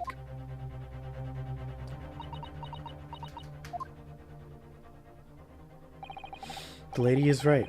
Our country's belief practices are not as modern as those used in Great Britain, which is why I, Satoru Hasanaga, always strive to make every investigation I'm involved in flawless. What do you really mean by that? I'll tell you what I mean. I won't have evidence lacking on my watch. I'm not afraid to take everything I can from the scene of the crime. It's preserving evidence, you see. I don't care if they call me a crime scene thief. I'm not ashamed of what I've done.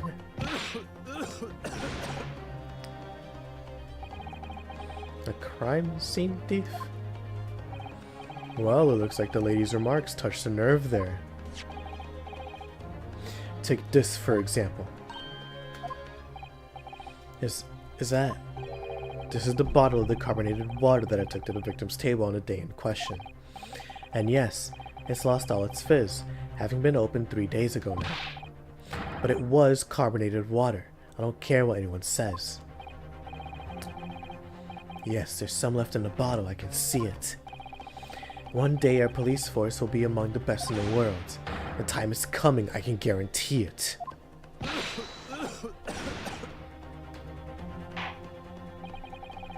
Can't say I condone the witness's actions, but I do understand his sentiment. The court will accept the glass bottle of water as evidence. The carbonated water has been entered into the court record. The carbonated water the victim and Miss Brett shared on the day of the murder. It was on the victim's table. Miss Brett, can you confirm this is indeed the bottle from which you drank on the day of the victim's death? Yes, it was that bottle. What was that about? She seemed to avert her eyes when she answered the judge's question. Very well. Counsel, you may resume the cross-examination. And the inspector will kindly control his fervor.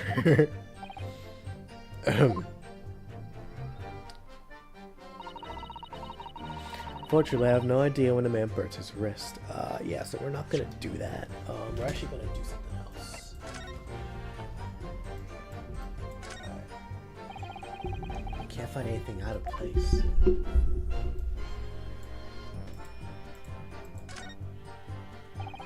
The label is written in a foreign language that I don't recognize.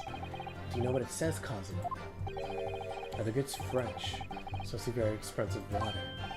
Yes, but what does it say? That's what I was asking. You can go to France and ask. You could just say it, you don't know.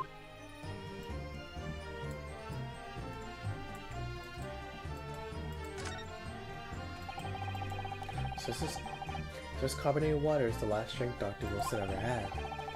Looks like there's a little left in the bottle, but it was just plain water now. Or plain water now. You know, I've been sweating so much, I'm absolutely parched. I'll just have a sip of this to keep me going. No, Ryunosuke! You can't do that! For one thing, that's evidence. You can't go drinking evidence.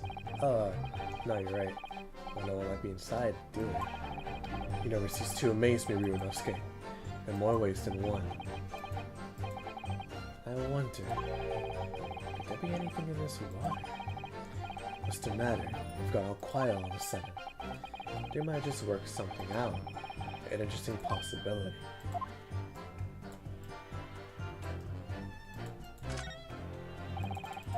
Yeah, okay.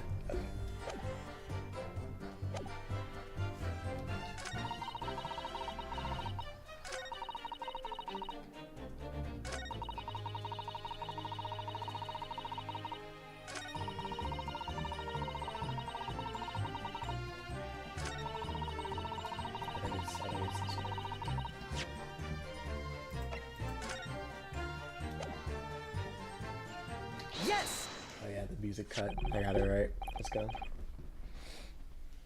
What's this? A bottle of water.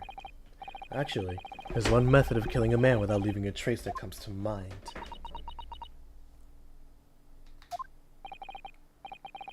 Obviously, I'm referring to poison.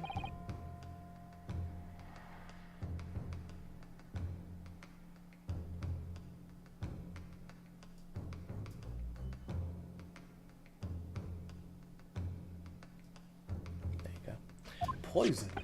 Poison. On the day of his death, we know that Dr. Wilson drank from this bottle of carbonated water.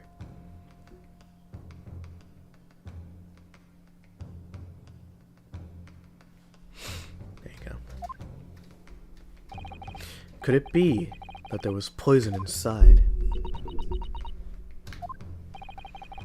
Could it be that the professor actually died after taking a sip from his glass? Order! Order! Order! Order!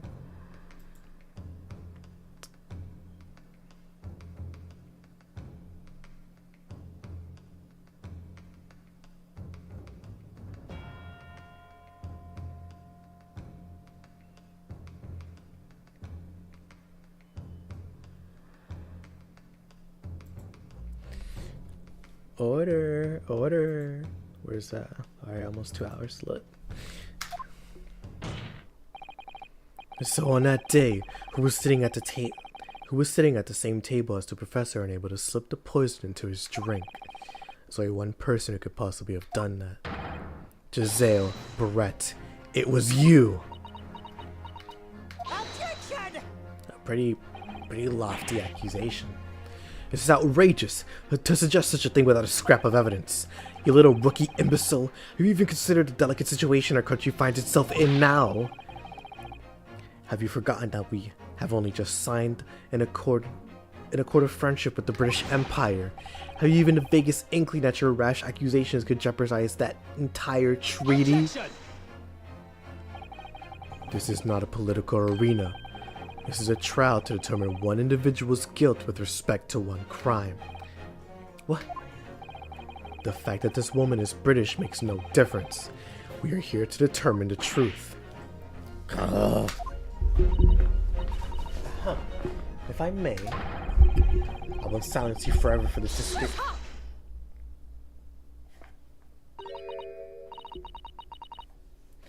Where's, there you go. I will silence you forever for this disgraceful attack on the young lady. On the lovely young...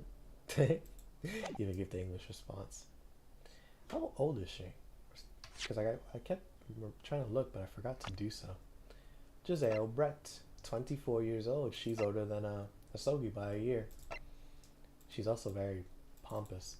A British exchange student who was studying under the victim at Yume University's medical school. It is you who should be silent. Of course. Dear lady. Where did that come from? She just snapped. I'm afraid I may have spoken unfairly before.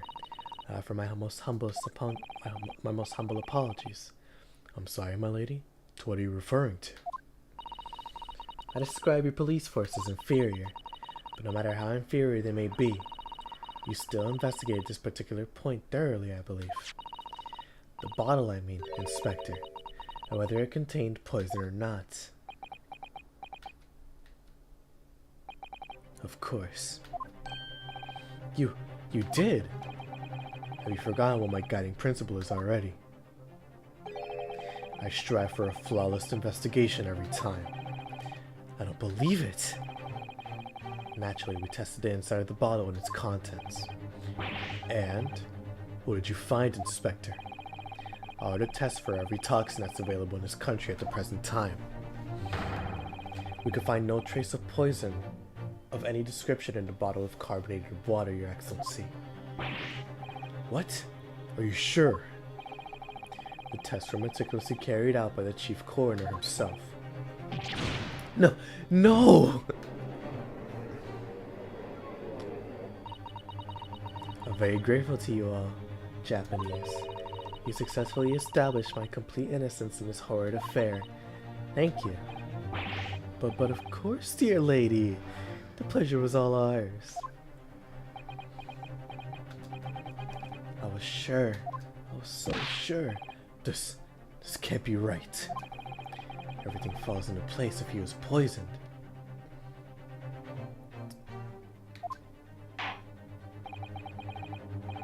Thank you, Counsel. The cross-examination has clarified everything.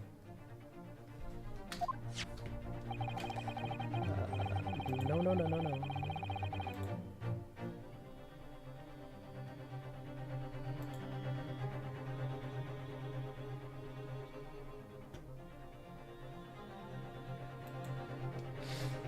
Is it Prosecution have asserted a shot to the chest from the gun is the only conceivable cause of death.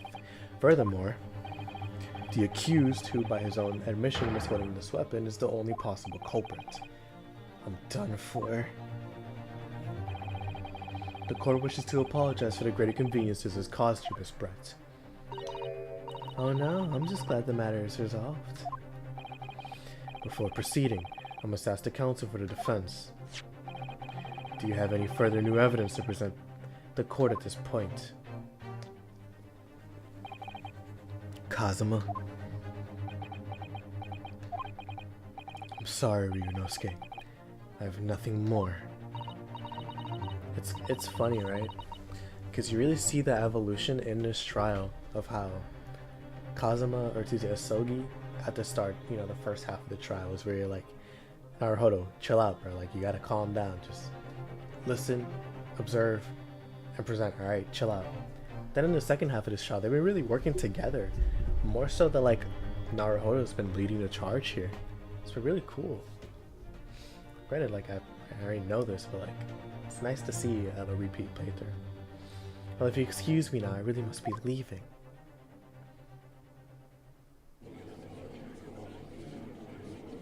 Hold it! Oh, wait. It's Suzuto. Ah, it's Suzuto, let's go. Please wait. Isn't that... What is the meaning of this? Forgive me for intruding on court proceedings, Your Excellency. Suzuto Mikotoba, Judicial Assistant to the Defense. Mikotoba? In my darkest hour, with nowhere left to go, she appeared like a bolt of lightning. And in her hand, she carried a small package wrapped in a furoshiki cloth.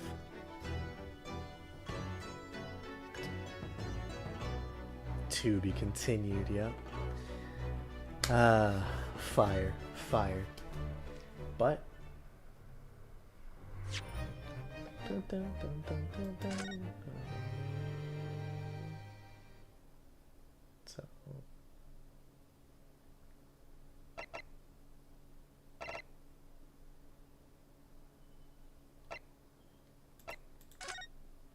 let's do number 3.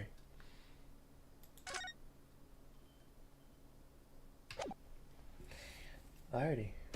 So yeah, I'm just gonna continue because like I'm not looking to end right now. Granted, probably means that the trial or the stream's gonna be like 4 hours, but that's fine. I don't really mind. And more content for you guys, right? November 22nd, 1:14 p.m. Supreme Court of Judicature, Courtroom 2. Oh yeah, it's only been 2 hours, huh? That's kind of accurate. That's funny.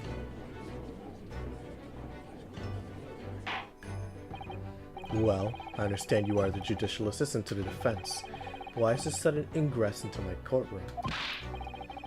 Huh, a judicial assistant, and a woman no less.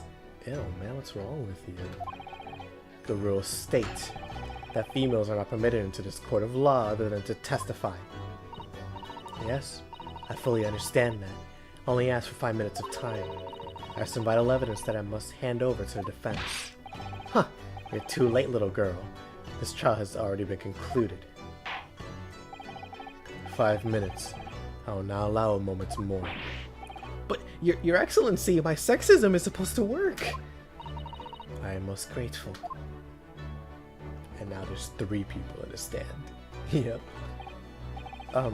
Who exactly are you? Oh, I'm sorry. There's no time. Please simply accept this for now. What is it? A report about something? Read in English. It's Giselle Brett's research. The Englishwoman's? After the trial resumed earlier, I hurried back to the university. I went to Dr. Wilson's laboratory in the medical faculty and borrowed this paper.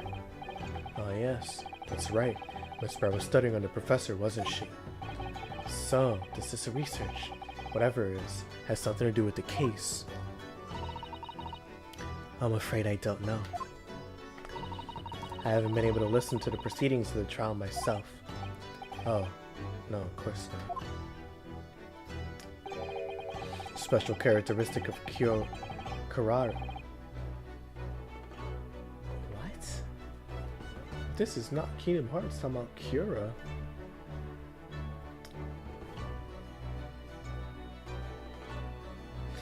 It's so funny, like they just pull out random old English, man.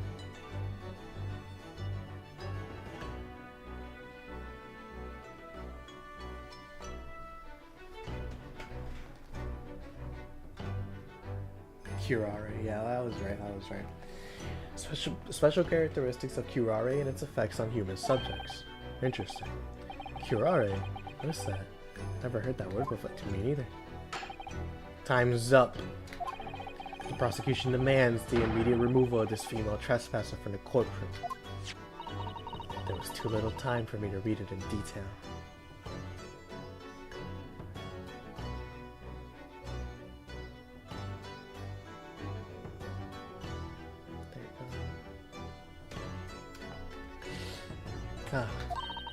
But I've summarized what I could on a note just inside the cover.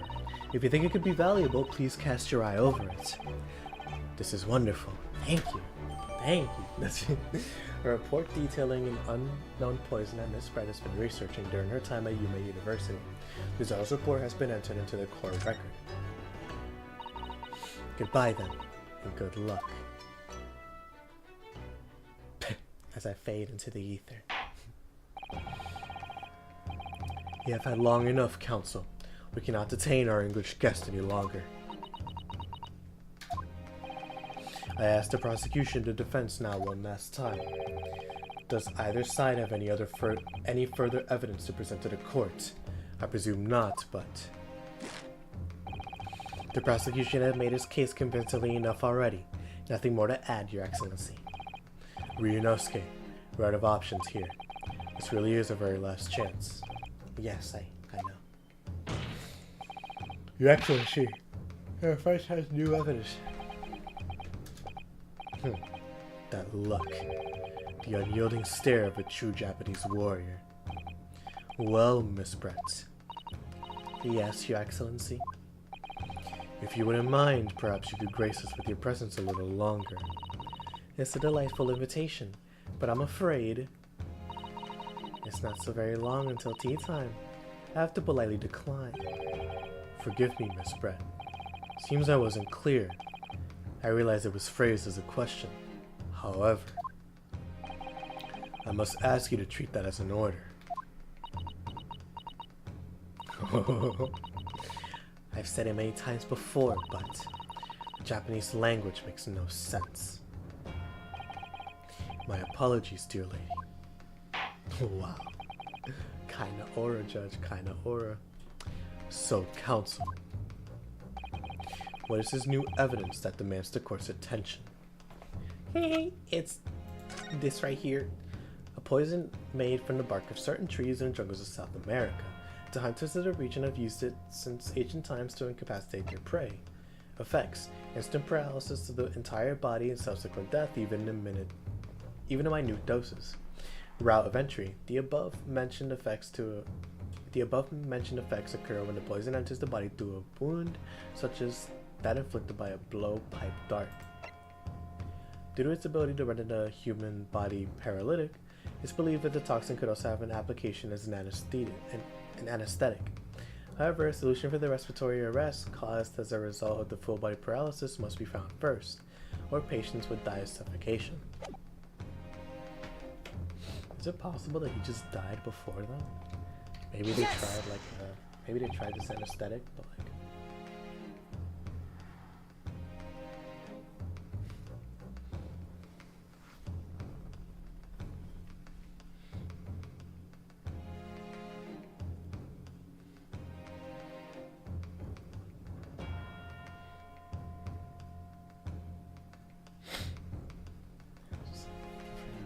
Miss Giselle Brett, I understand you were studying under Dr. Wilson at Yume University, doing research.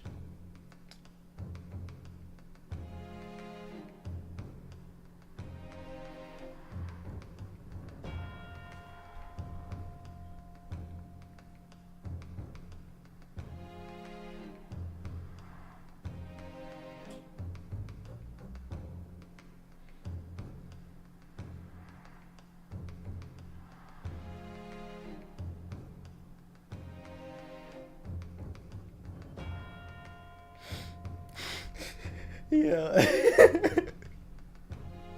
Where's the line, bro? Where's the line? Where's the line? Come on.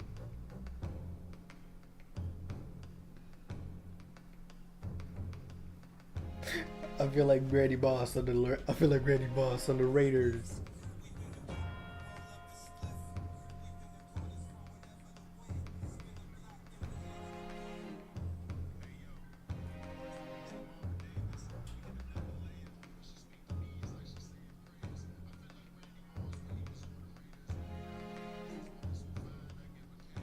That's so funny. Yeah, that Kevin Durant song is so funny. Talking about, I feel like Randy Moss on the hater. I feel like Randy Moss on the Raiders. They love the haters. Like, dude was up with 7 feet touching the mic, bro. It's crazy. I'm sorry. Just whenever that video shows up, it's so funny. I feel like Randy Moss on the Raiders. We understand you were studying under Dr. Wilson at Yuma University doing research.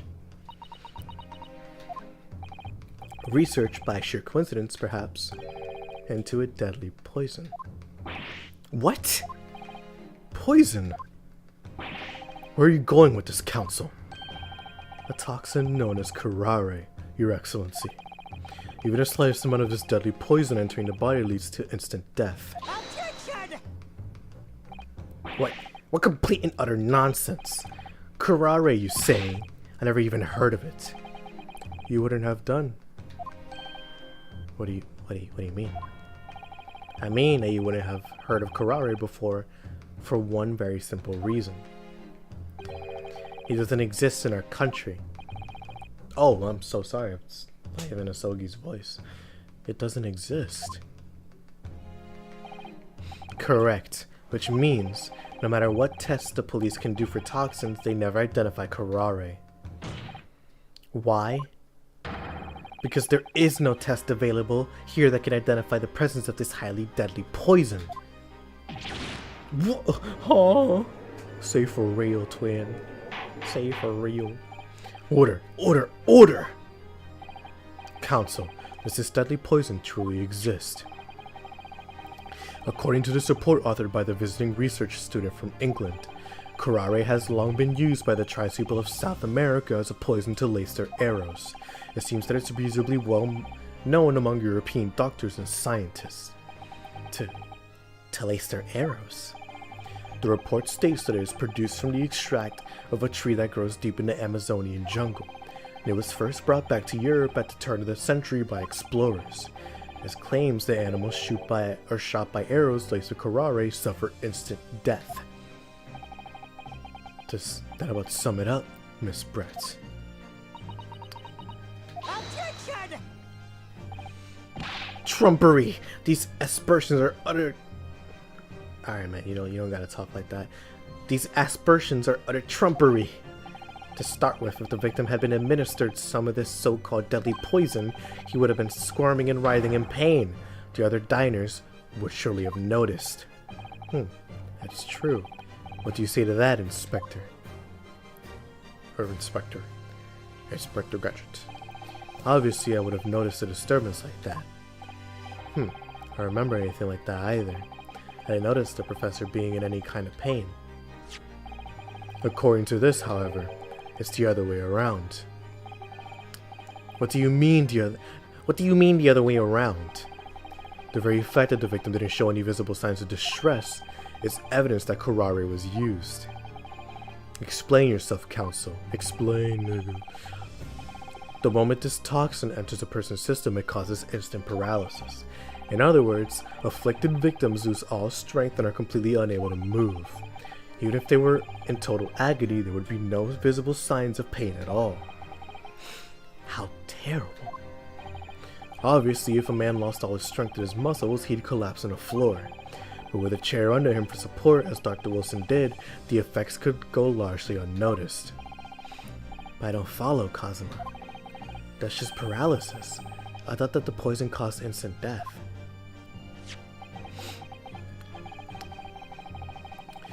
The full explanation is extremely unpleasant. The poison causes immediate paralysis, as I said, leaving the victim unable to move.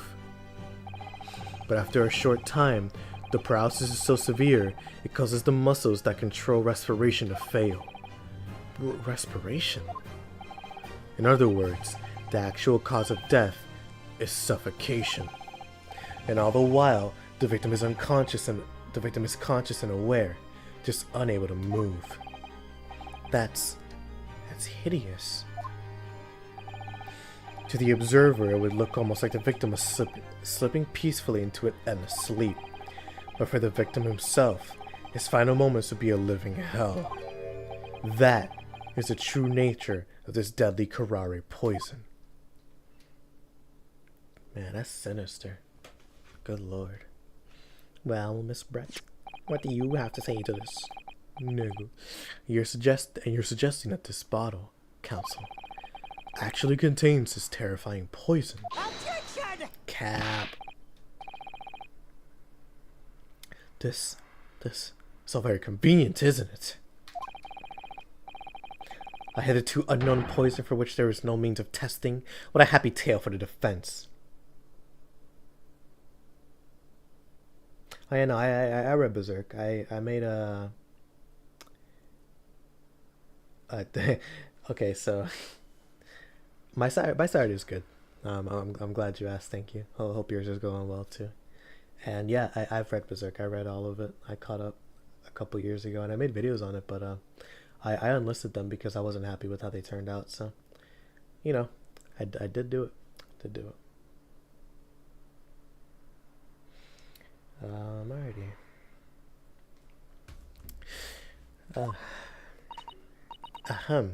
If I may. All these facts. You think so? You think you're so...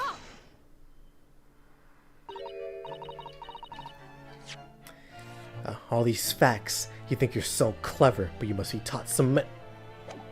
It is you who must be taught. Of course. My lady. Dear lady. So, this is how you Japanese behave, is it? What? You steal another's honest hard work and then announce the results as if you discovered them. I'm appalled with a loathsome act. Well, Miss Brett, the feeling is mutual. Whatever do you mean? Capitalizing on the unfortunate circumstances of an innocent man to frame him for a heinous crime? That really is a loathsome act. Wouldn't you agree? Objection! Enough of this. I, for one, refuse to accept it. The idea of some poison that doesn't even exist in the great empire of Japan is breaking the rules. What's so funny? Oh, excuse me. Your Excellency. Yes, Miss Brett? May I borrow that bottle for a moment, please? Well, yes. I don't see why not.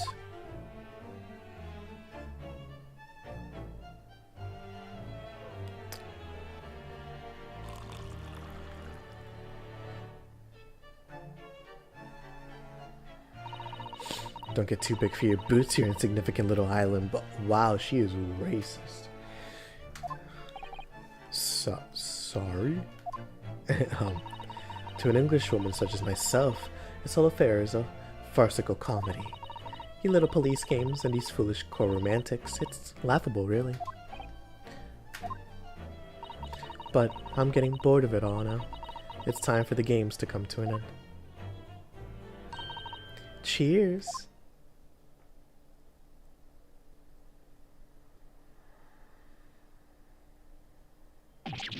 Wait, what are you doing?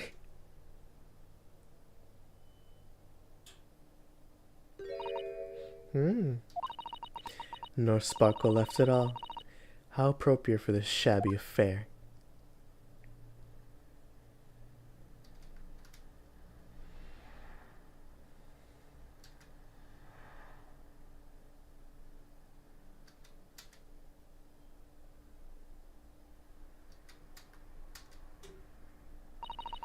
Goodness, whatever's the matter?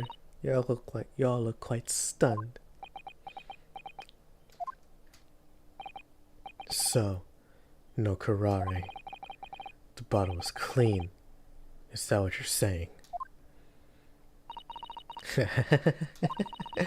You look quite incredulous, little boy. But of course, that's the simple truth. Thank you for presenting the findings of my research so concisely here in this grand venue. Most kind. Ugh. Thank you, waiter. Now then, Your Excellency. Miss Brett. I should like to be excused now, please. I think I've given more than enough of my time for the furtherance of friendship between our countries. Yes, dear lady. We are most gratified with all the assistance you have given. This doesn't make sense. There had to have been poison in that bottle. So how? How did she?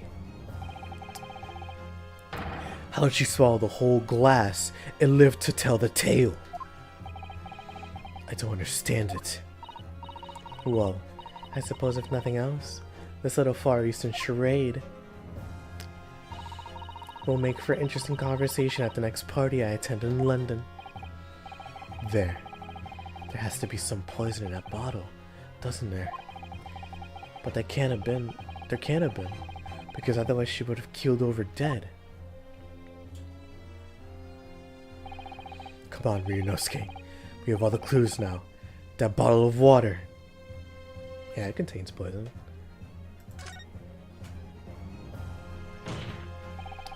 The culprit did put curare poison into Dr. Wilson's carbonated water. The defense refuses to change its position. You're serious? Objection! Fool, are you blind? There's no possible way that the bottle could contain poison. I mean, we just saw Miss Brett drinking the water from it. And that's right. Which rather complicates your argument, I think. And I believe that complication could be explained. How exactly? I need to think through all the things that don't quite add up here, one by one. I'm sure the answer is the evidence we have in the court record somewhere. It has to be. Very well. If the defense truly intends to assert this claim, then I must ask you to support the assertion with evidence. What explains how the witness was able to consume this supposedly poisoned water unscathed? Let's see.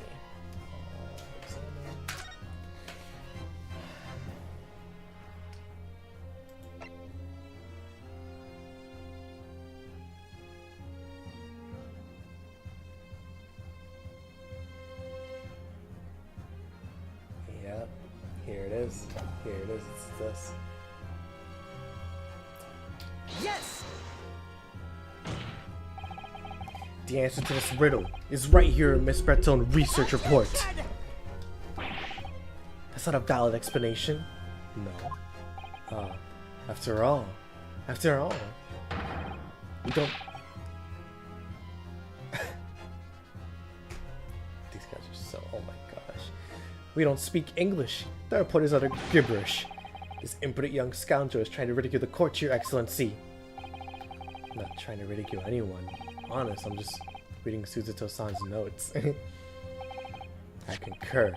This report is too extensive to be considered in its entirety by the court. You would direct us to the pertinent section, counsel. Which section of the report reveals the alleged answer to the riddle? Ooh, I gotta look at the court record.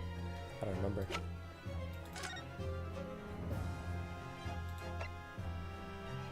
Route of entry.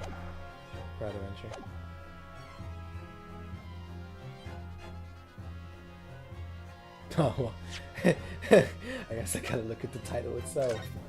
Synopsis. There you go. Special characteristics, the title of the card. There you go. We've been hearing a lot about this curare poison. And it's left me curious about something. Oh, counsel. Well,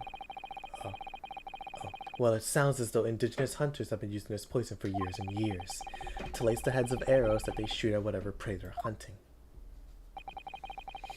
So we've been led to believe, yes.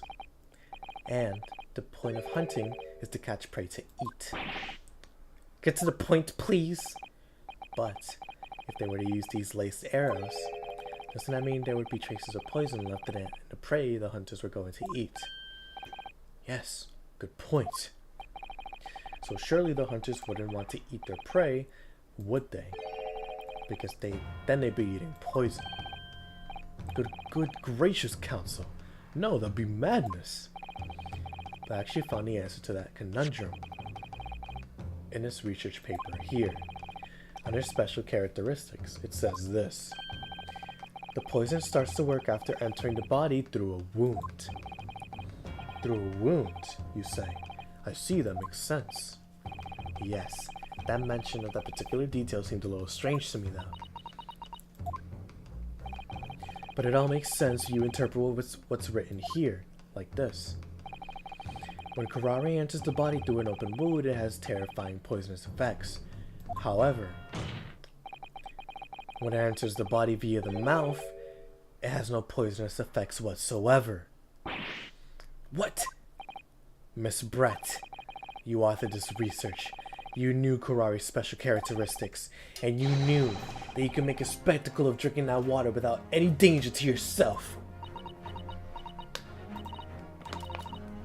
You meddling little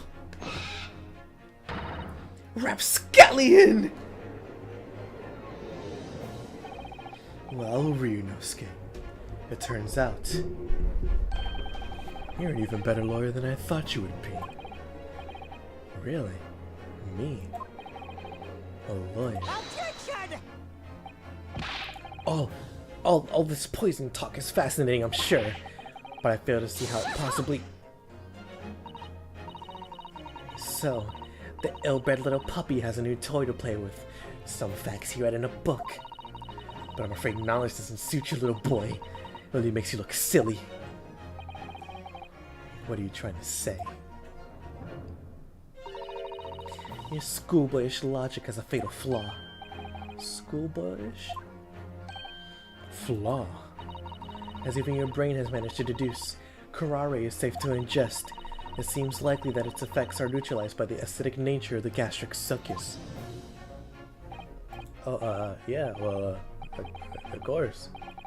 Gastric suckers? What? What are they?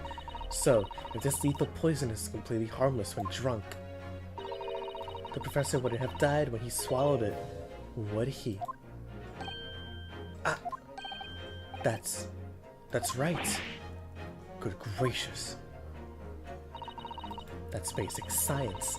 Science that even a schoolboy should be able to understand, no?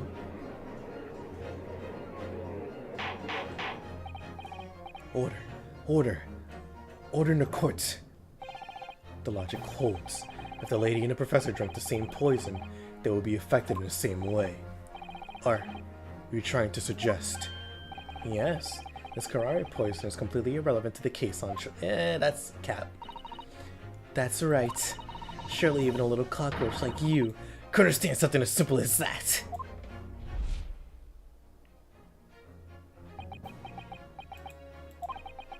What is this? Welling up inside me. I've never felt like this before. It's a sort of conviction to break down all the discrepancies. It's so intense, almost rage-like. And more than anything, it's an animalistic desire to take down my prey.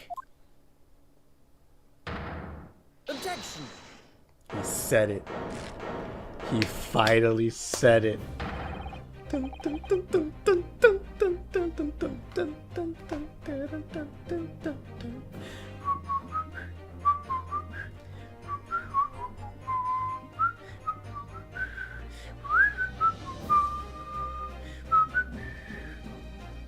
I don't think so, Miss Giselle Brett. How dare you use that tone with me? You know very well there is no fatal flaw here. You know exactly why, even though you both you and the victim swallowed the same poison. You are alive, but Dr. Wilson is dead. Counsel, I'm sure I don't need to remind you. You must provide compelling evidence. As we know that this poison is completely harmless when ingested. Why would Dr. Wilson alone have been killed by the curare? Let's see. Postmortem.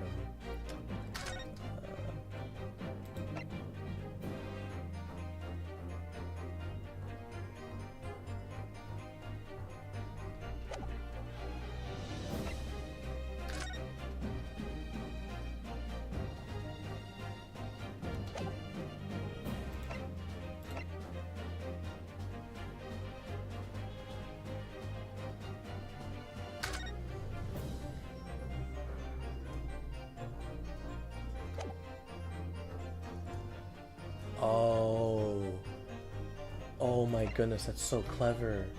Oh wow, that's actually so clever. It's the death. Of course. As Miss Brett so readily pointed out, she drank the same water as the professor. However, there was a fundamental and fatal difference between the two diners. A fatal difference? The toxic effects of curare are only felt when the poison enters the body through an open wound. So for a healthy person with no injuries, drinking it is completely harmless. But what if there was a wound inside of the mouth of a person drinking the poisoned water? Inside? Yes, like the wound you might have if you just had been to the dentist and had a tooth extracted, for example.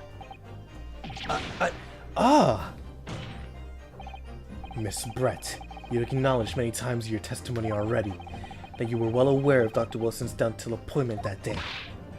So that's it.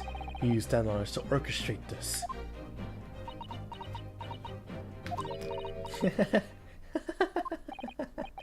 Is she laughing? I don't like to repeat myself, but honestly I can't resist. These childish courtroom games and your half-baked arguments are so... You gotta stop using these old English dialects, man. This is getting ridiculous. Like,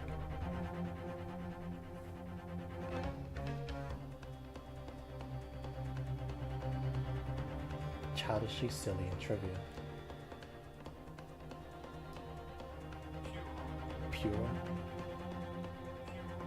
Puro, yeah. Arguments are also puerile. What do you mean? Don't worry, little schoolboy. You'll find out soon enough.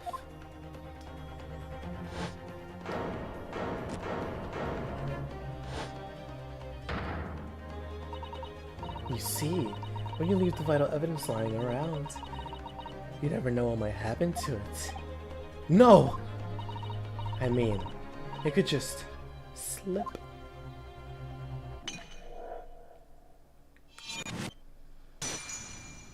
Wow, that was so telegraphed. Oh dear! How careless of me. I'm afraid some crucial evidence may have just been tragically destroyed. No. No! What is it? What just happened? It's the Englishwoman. She smashed the bottle. And in the courtroom. What a terrible blunder. Officer, what are you waiting for? Collect up as much of the water from the broken bottle as possible. At once. You're wasting your time. This delightful carpet under my feet here was a gift from the British Empire.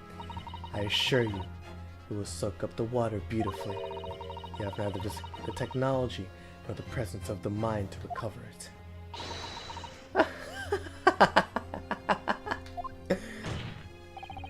How could you? You won't get away with this. You can dump the bench and shout as much as you like, little boy, but I'm afraid we'll never know, will we? If there really was poison in the bottle, or not. You. And let us not forget, we still have some very compelling evidence left intact. Isn't that right, counsel for the prosecution? Oh, of course. You're referring to this photographic print, I presume, dear lady. That's right.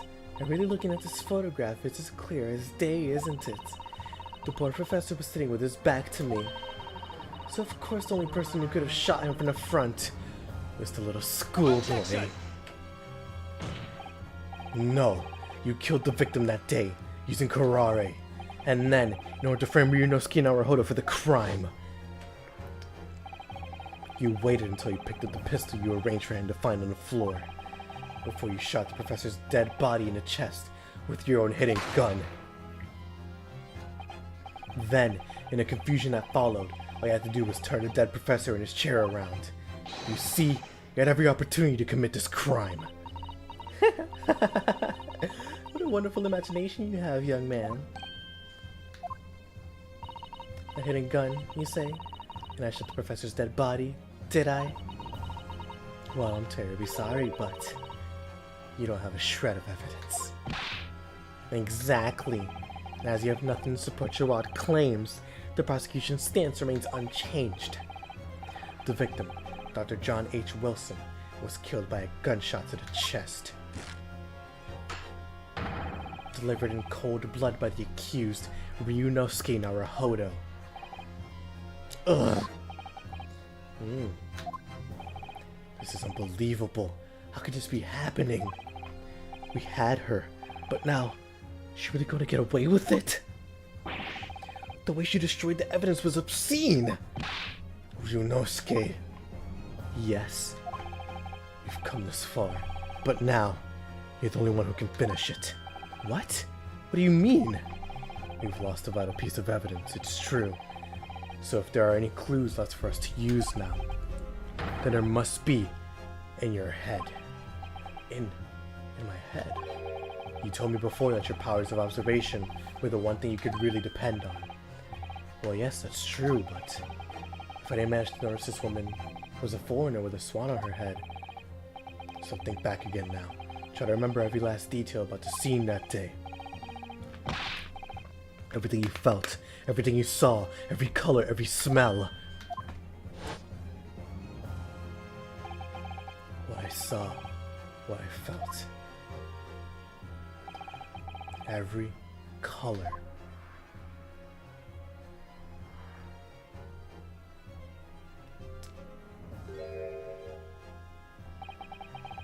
Is Kazuma right? Somewhere in the vibrant memory of a scene in my head, could there be another clue to expose the identity of Dr. Wilson's killer? Oh, well, I mean, yeah, it's right here. Actually, Kazuma, I think I might have something. Thinking back over everything I saw, I might have uncovered another clue.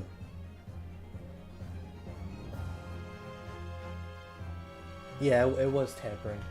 It's just the fact that because of the treaty that's trying to be that's looking to be passed, they're basically bending head over heels for her because of the fact that, like, not only is she a representative of the British Empire because she's a foreign exchange student, she holds power in that regard as well. So at the end of the day, while I don't agree with it, and while everybody else here doesn't agree with it, except for Prosecutor Ouchie, all they can do is just let it happen. Unfortunately, they're so whipped by the prospect of making this treaty with the British government, or the British Empire, excuse me, that some people are just willing to let it slide.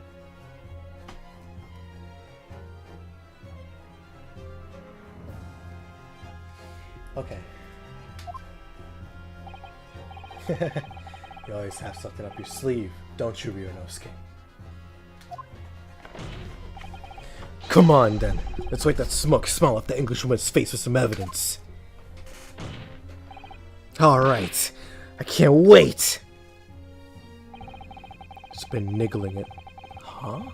It's been niggling me for a while that something feels amiss in my memories of that day. Whatever it is could be the key to arriving at the truth about all of this. It's here somewhere. The clue that shows who Dr. Wilson's real killer must have been. Oh, it has to be the blood. Take that! Inspector Hosonaga, answer me this. Yes. What is it? He's still miles away, probably thinking about that bottle being smashed. I remember this, actually. I remember. As you said a number of times before, you strive for perfection in your investigations, don't you? Absolutely. I wonder, therefore, if perhaps you took anything else from the scene of the crime. Like, for instance, the plate of the steak that you took to the victim's table that day. Objection! Wait a minute. Where are you going with Where are you going with this, little boy? It's just a memory that's been troubling me. What memory? I saw the scene shown in this photographic print with my own eyes that day. And I saw that on the wooden base of the plate that the steak was served on was a spattering of the blood. Or excuse me, a spattering of blood. What? What? Oh, really? What of it? Obviously, that must have happened when you shot the professor. No, it can't be the case. Take a good look at the photograph and the relative position of everything there. The plate of the steak is almost directly behind the victim. If I'm supposed to have shot Dr. Wilson in the chest and the front, there's no way the blood from the victim could have ended up directly behind him. Yes. For blood to have made it onto the plate, it implies the plate was between the victim and the shooter, which means the shooter must have been sitting opposite the professor, as you were. Giselle Brett. I beg your pardon? Objection! This is beyond ridiculous. Fabricated... I am not even doing accents anymore. This is beyond ridiculous. Fabricated nonsense. Is the court seriously expected to believe something the accused apparently just remembered seeing?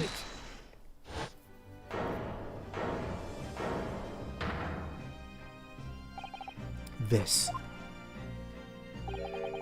could be the moment that my entire career in the police force has been leading to. Inspector? You mean? Yes, I took the plate in the interest of preserving evidence from the scene of the crime. I took it, meat and all. I don't care if they call me a crime scene thief because of it. You did what? I took the steak that you had been eating, Miss Brett. I took the steak that the sergeant had been eating.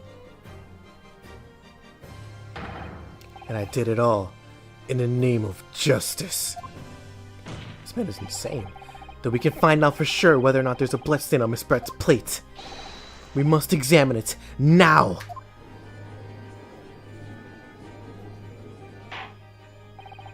Inspector. The court wishes to examine the plate from the victim's table immediately. Yes, sir.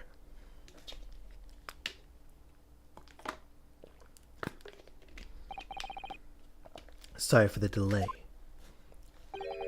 Here's what you ordered. The steak. Well, what about the blood? Is there blood on it? Of course there isn't. Quickly, Inspector. The blood, man! Show the court! Of course. Examine the plate at your leisure. There is no blood. No. No blood. No blood anywhere. But no.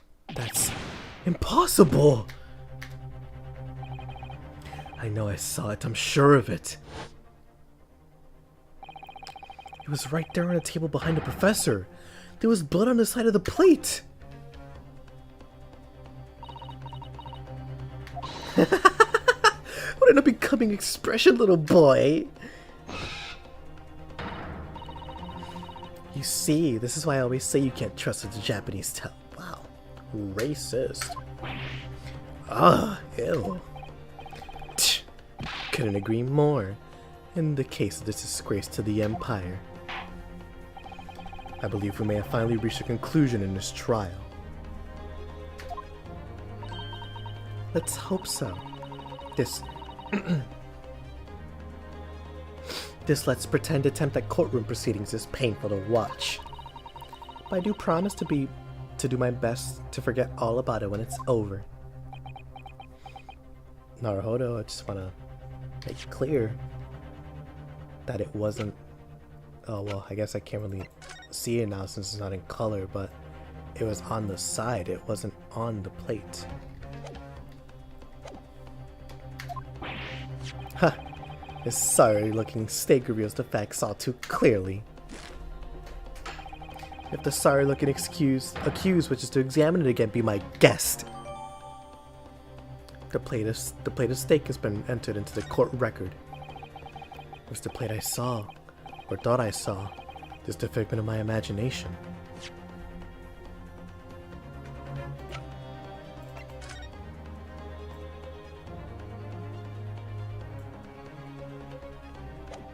Gotta read this. The meal Miss Brett ordered for lunch. It was removed from the victim's table after the... Well, yeah, of course, it was removed from the victim's table. That's... The blood isn't there because it's gone now.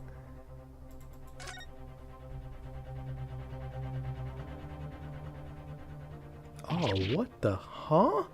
Wait, why'd you touch the steak? Huh? What the... What in the world is this? I think it's a coin by a coin. And the hallmark is from the Hoei era, I believe. No, I don't mean what is it? I mean, what's it doing there? Wait, did you say it was a Hoei koban? Yes, and apart from the meat juices, it looks to be in good condition. Imagine it's very valuable. It's the first time today that there's been talk of Hoei koban. I heard of pearls before swine, but never heard of... Hold on.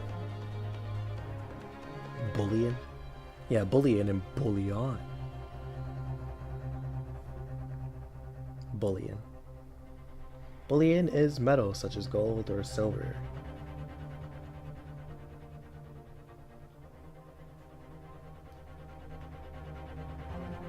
Bullion. Yeah, bullion. Bullion, and then...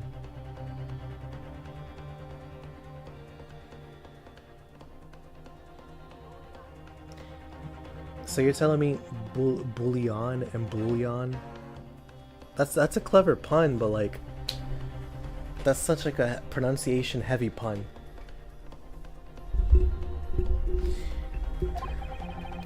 I don't think you ever will again. It's extraordinary though. This means...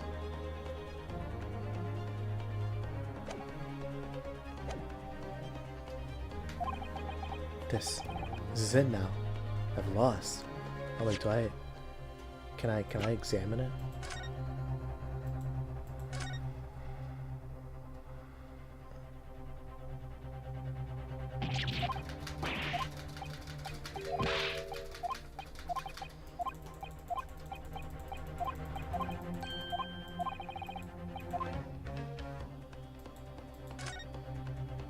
There you go. Look at the coin.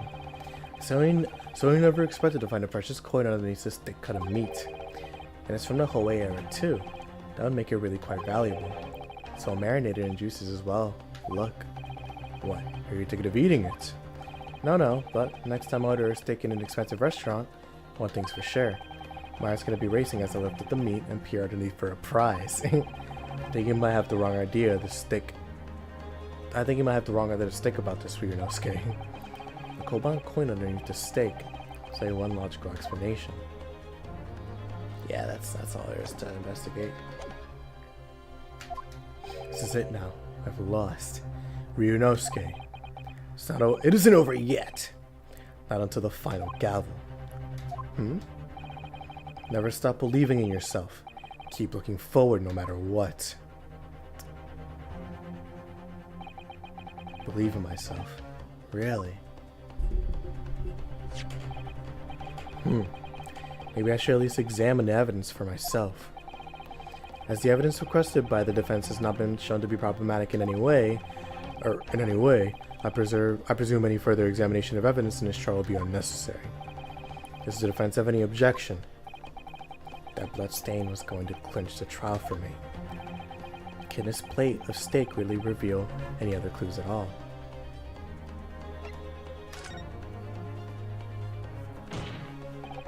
Your Excellency, please wait. This plate of beef is hiding another clue. Another clue that will reveal the shocking truth.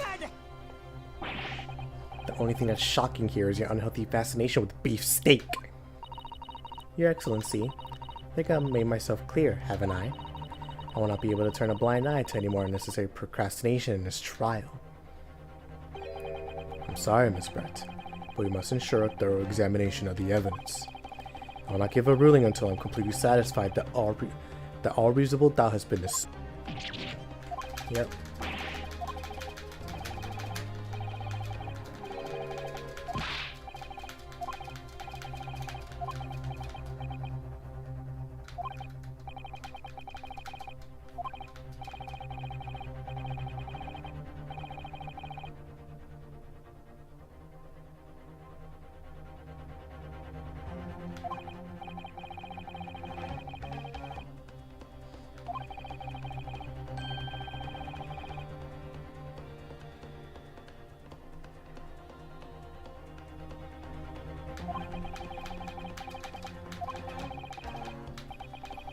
It's extraordinary, though. This means, yeah.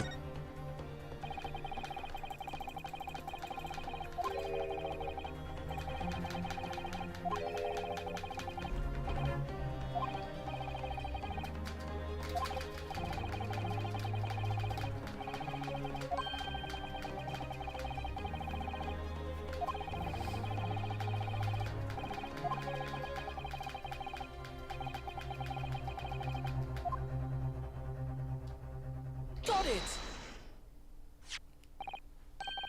Good gracious, that's a koan?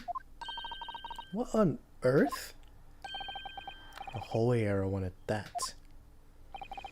Miss Brett. This is in fact the beef steak that you ordered at the restaurant on the day in question, is it?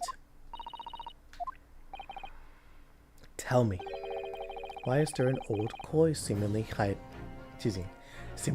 underneath the meat? What a ridiculous question. How should I know?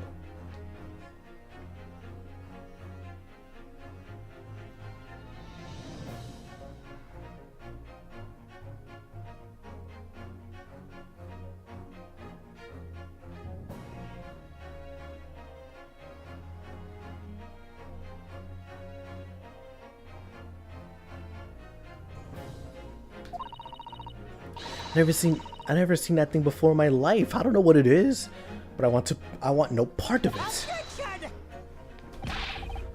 I fail to see how this is relevant. A coin under the meat? That could simply be that could have simply been a careless mistake by a chef in a moment of a distraction. Objection! Don't be absurd. You're supposed to believe that this happened by accident in the kitchen? A rare hallway koban just happens to be underneath that piece of steak. This turns out to be irrelevant to the case.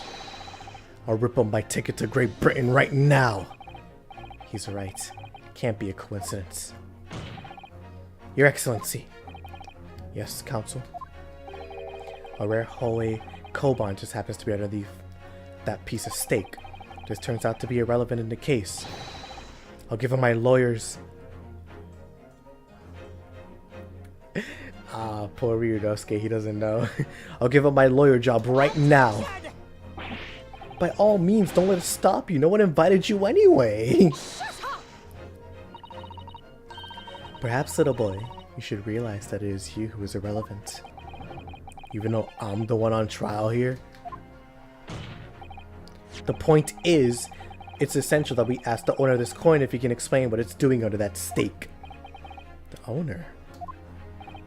Yes, it's obvious. There's only one person it can belong to. The owner of the koban that was found underneath the beef steak is... Kiurio Kurikata. Present. Take that! Obviously, it can only be the antiques dealer and owner of Rasute, Kiryu Kurakuda-san. Kyuri is as in Mr. Cucumber or something? Oh, see, these ridiculous Japanese names are quite unfathomable. Ah, yes. The old man who testified earlier alongside the military sergeant, correct? Yes, Your Excellency. I remember him saying that he was up to something with his Koban coin when it happened. At exactly the moment the gun was fired. The gunshot interested me not. I was far too busy on the floor. I was far too busy on the floor. Too busy on the floor? Sorry, what were you doing? Hunting for treasure. Indeed! The Hoei-era Koban, my prized coin.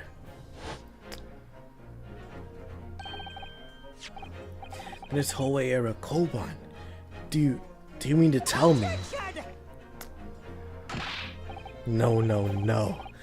Then please, why would Kurakuda-san's Koban be sandwiched between the victim's beefsteak and its plate? It makes no sense. Yes! Which is why I'm asking to bring Kurakuda-san back to the witness stand so we can ask him. Officer, bring both witnesses that testified earlier back in here. Without a moment's delay. Dun, dun, dun, dun, dun, dun, dun, dun, dun. I can't believe we come back around to that pair again. But I have a hunch, a strong hunch, that if we chase down the real significance of this Koban, we'll find that it's a key element in the case.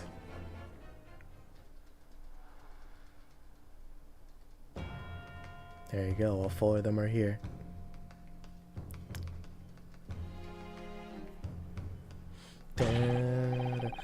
What is this all about? Why have I been called up again?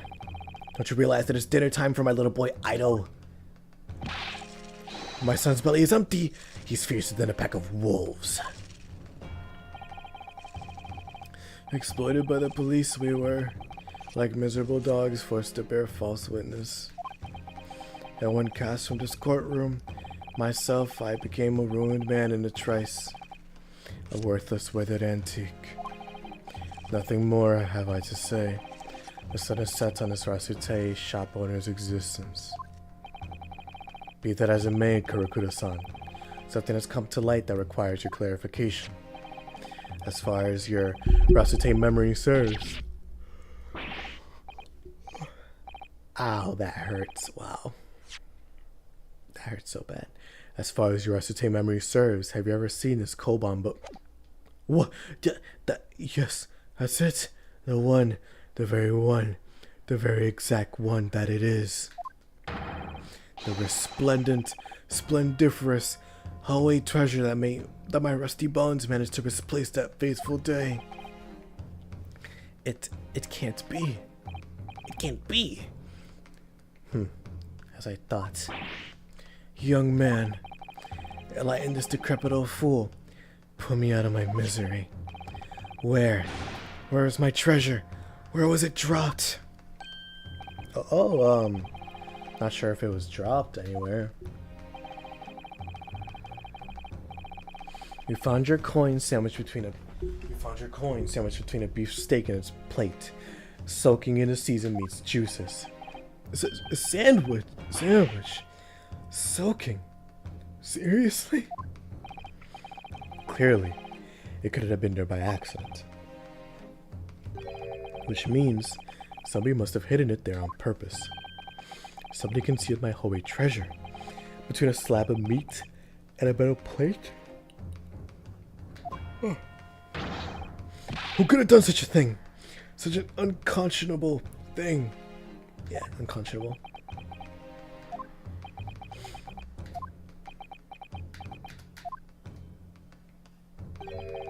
Excuse me. Can I say something? Yes, of course. Proceed, Inspector Hosonaga. I mentioned this earlier on the trial, or earlier on in the trial. I was working undercover in the restaurant in order to investigate another case. Yes, that's correct. the secret undercover operation.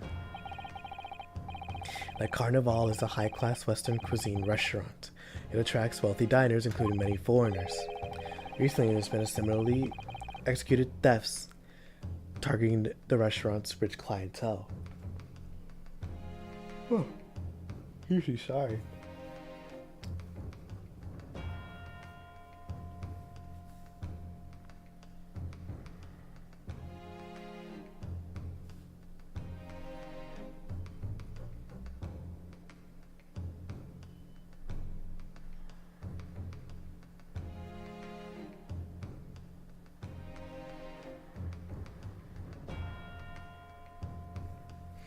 Sorry, just give me 1 second. I'm looking for something.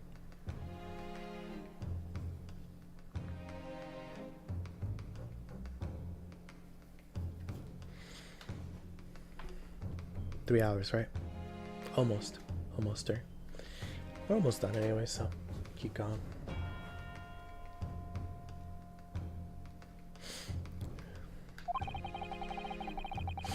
A number of such incidents has been reported to the police bureau. Wicked crimes indeed.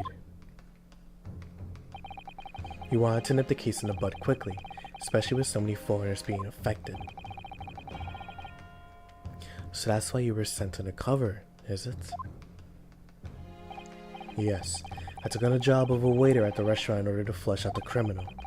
Seems likely that this Koban incident is the work of the same thief. So unbeknownst to us, there was a master thief at work in the restaurant on a regular basis. The place was already the scene of several crimes, it seems. I don't know about the master thief part, but the identity of the person who stole and hid Kurikata-san's koban is all too clear.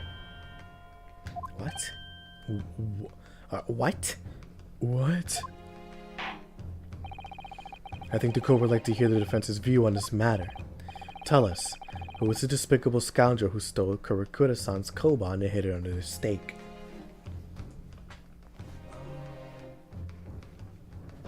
Okay, so who could it be?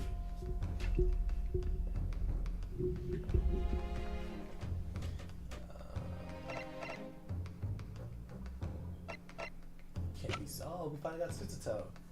Suzuto Mikotoba, the judicial assistant of defense lawyer Kazuma Asogi, 16 years old.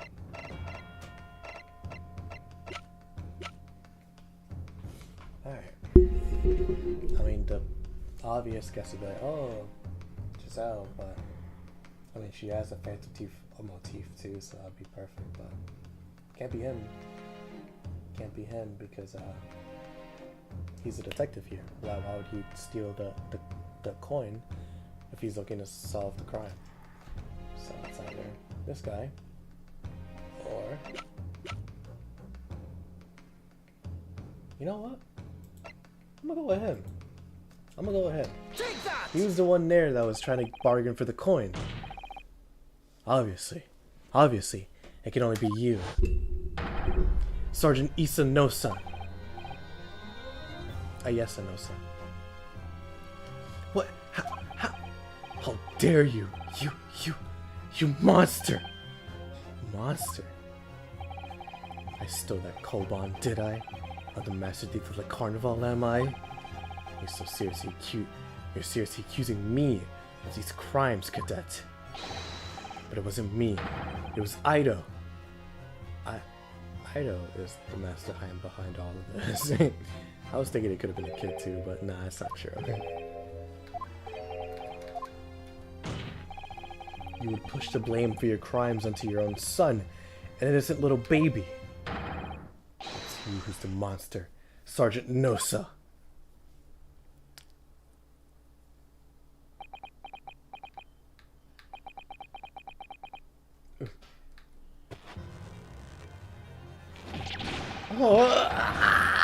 Oh, I can't do it. The breakdown, I break down.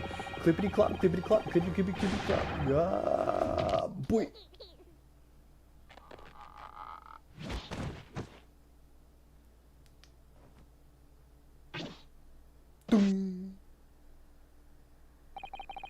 Nippon Imperial Army. Sergeant Ayasanosa, preparing to stand down in the Supreme Court, sir. I guess we had a breakdown.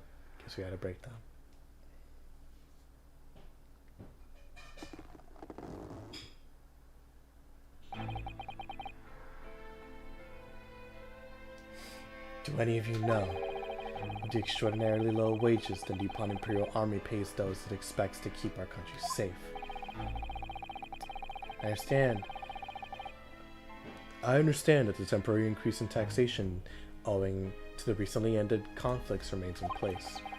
And I have heard it's hard for lower-ranking soldiers to make a living, yes. All I want is to put a hot meal on the table for my son. That is why you were stealing things at the restaurant. The place is heaving with money. Every 3 days, I'd go there and do reconnaissance for a target. And I enjoy chomping my way through a good steak at the same time.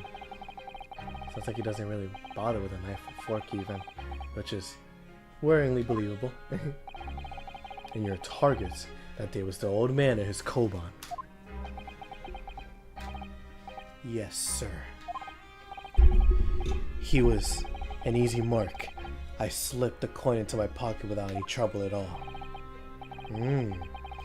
A veritable phantom thief you are. I was all set to leave the steak as I was halfway through devouring when it happened.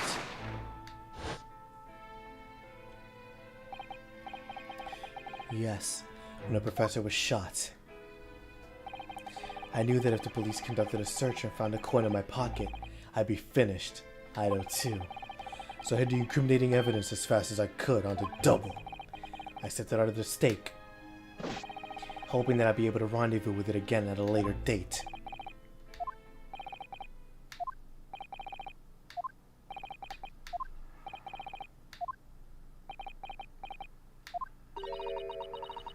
This is ridiculous.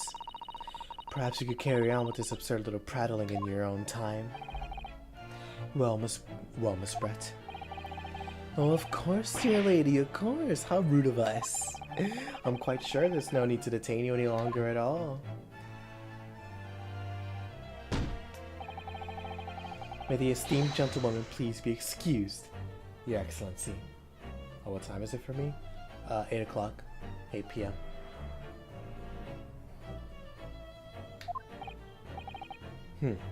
Indeed. The theft of the koban was clearly perpetrated by this baby-saddled sergeant. It would certainly appear to be unrelated to Dr. Wilson's murder. Of course it is. Hiding a coin under a lump of meat? The sheer nonsense of such an idea astounds me. Nonsense, is it? Well, oof. And as for picking up your steak and biting into it without using a knife and fork, it's beyond nonsense. It's pure madness. Very well. Now that all questions concerning this witness testimony have been answered, I see no further justification for detaining her. Miss Brett, you are free to leave. Thank you, Your Excellency.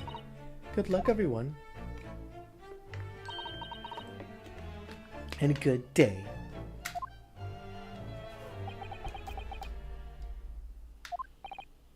Ryunosuke, what's the matter with you? It's no time to be daydreaming. Oh, no, it's just something about Miss Brett's parting words that got me thinking. I can't quite work out what exactly, but something else she said jarred with me. I feel like there was a contradiction there somewhere. Something didn't quite add up. If that's the case, don't just stand there thinking. Make your voice heard. Sorry? You can think later, but if you don't call it now, it'll be too late. The trial will be over. Hold it! Wait, Miss Brett. What is it now? I'm afraid, just one last time. There's something I'd like to ask you. I'd like you to explain the contradiction in your parting words from just a few moments ago.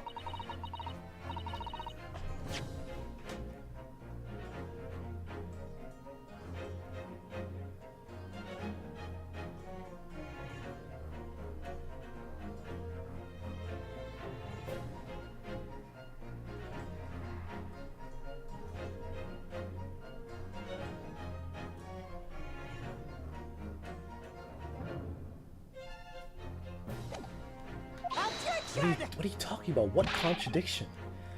What new student nonsense is this? Well, what parting words are you talking about, Ryunosuke? Hiding a coin under a lump of meat? The sheer nonsense of such an idea astounds me. As for picking up your steak and biting into it without it using a knife and fork, it's beyond nonsense. It's pure madness. Yes, I'm right. What she said there exposed an undeniable contradiction. I'm going to need to see evidence, counsel. If Miss Brett's words truly are contradictory, where's the evidence to prove it?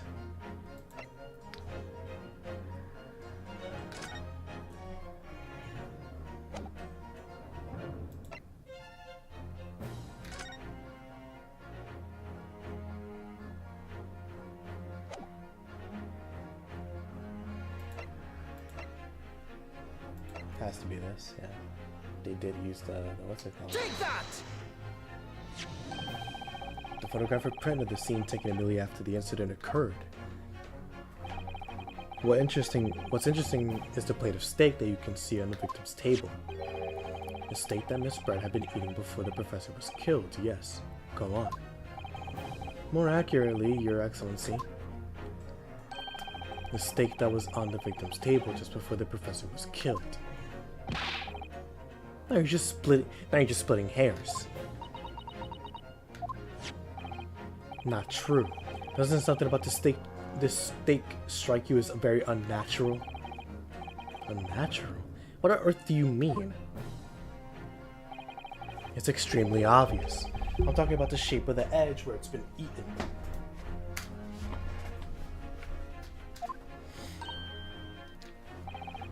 I see you noticed it too, Miss Brett. Notice what exactly, counsel? Just a few moments ago, Miss Brett claimed no Englishman could even contemplate picking up a steak and biting into it without using a fork and knife. Of course she did. She's a refined English gentlewoman herself. And take a good look at the steak, in particular the edge where it's been eaten. Yeah, that's a bite mark. It's not a fork. As you can see, there are clearly defined barbaric teeth marks there. Oh. It looks like Miss Brett has realized something. So, if the witness, as she claims, wouldn't contemplate eating anything without using a knife and fork, there shouldn't be teeth marks in the steak at all. Objection! But what is your actual point? Perhaps the delightful Miss Brett was ravenously hungry. Yeah, she'd never stand for that. Whatever you say, dear lady. As I said, I really must be leaving now. Afternoon tea with the Minister of Justice cannot possibly wait any longer. Of course. This will all be over in a blink of an eye. Rest assured, I'm about to put this rookie in his place. Just leave everything to... I've heard enough. You irritating little You irritating little spectacled samurai relic. Oh, of course, dear lady. What's the matter, Miss Brett? Have we ruffled your feathers? Clearly, the witness knows what this means. She realized the catastrophic implications these teeth marks in the steak have for her. Ryunosuke, do you know where you're going with this? She switched the stakes. Yes, now at last, it all comes together. The mysterious teeth marks in a steak that had allegedly been eaten with cutlery.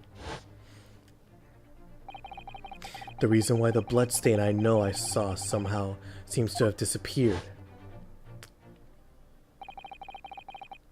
And most importantly, the evidence that proves once and for all who shot Dr. Wilson that day. I accept that these teeth marks are in the steak are a little unnatural, as you put it, counsel. But what exactly are you suggesting that tells us? Everything, Your Excellency. Everything? Yes, I believe that these barbaric teeth marks in the steak here amount to conclusive evidence in this case. Evidence that will prove beyond any doubt who shot Dr. Wilson. Conclusive evidence? How many times have I heard that today? You wouldn't know the meaning of the phrase. Typical Japanese empty threats. How can you be so sure? Oh, it's quite simple. If you really had such conclusive evidence, you would have presented it to the court long ago. Actually, the evidence I'm talking about hasn't been brought before the court yet. Hasn't been? What? But just because it hasn't been shown yet, doesn't mean that the evidence does not exist. This is absurd! This trial has run several hours already, and you say there's evidence yet to be brought forward? There can't be. I don't believe you have it. Objection. I don't, but there's someone who does have it. Someone in this very courtroom. If that person is willing to submit the piece of evidence I'm referring to, it will solve every remaining mystery about this case. Very well. I have a feeling this may be my last request. My last requested defense at this trial.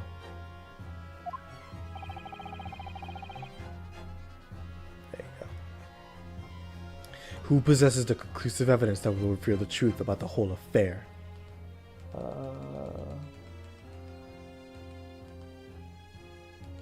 Okay, so it could either be Hosonaga or Giselle Bretz.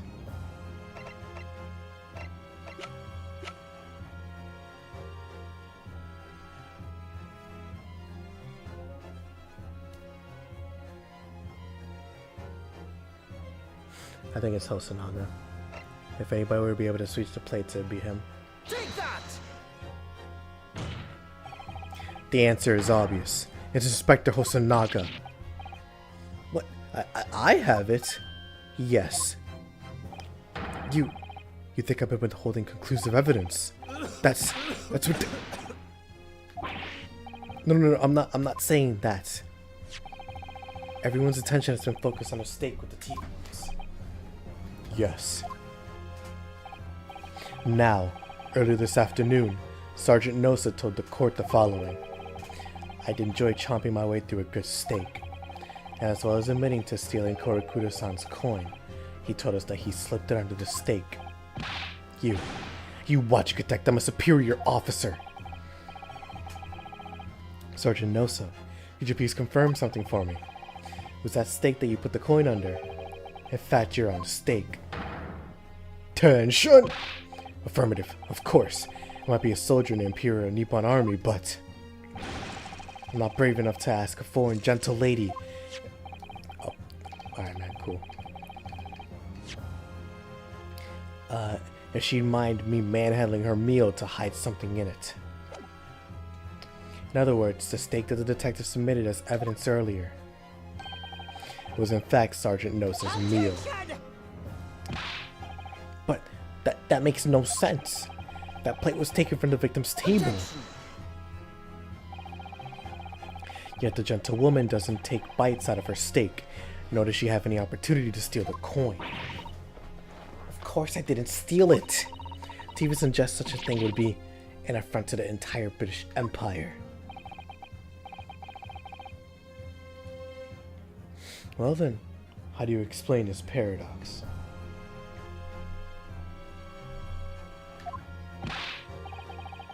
Exactly. Surely you're not going to suggest that the sergeant switched the two steaks over.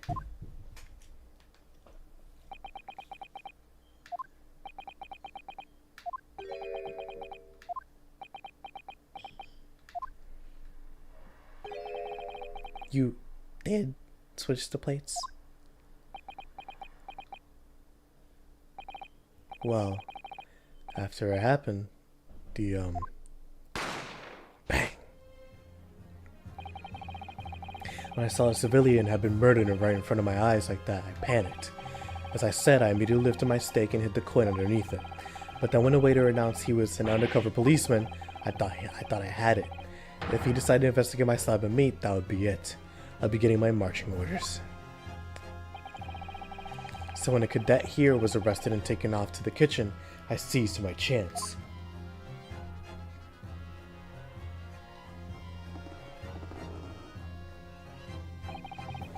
With military precision and timing, I switched my steak with one of the foreign ladies. Foreign ladies table. There you go.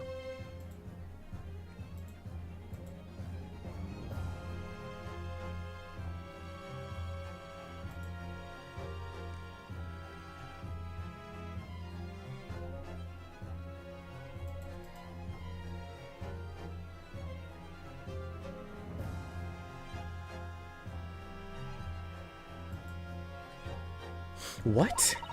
You can't have, I never saw you do such a thing! It was called Operation Lightning Bolt. There was no time for strategic planning.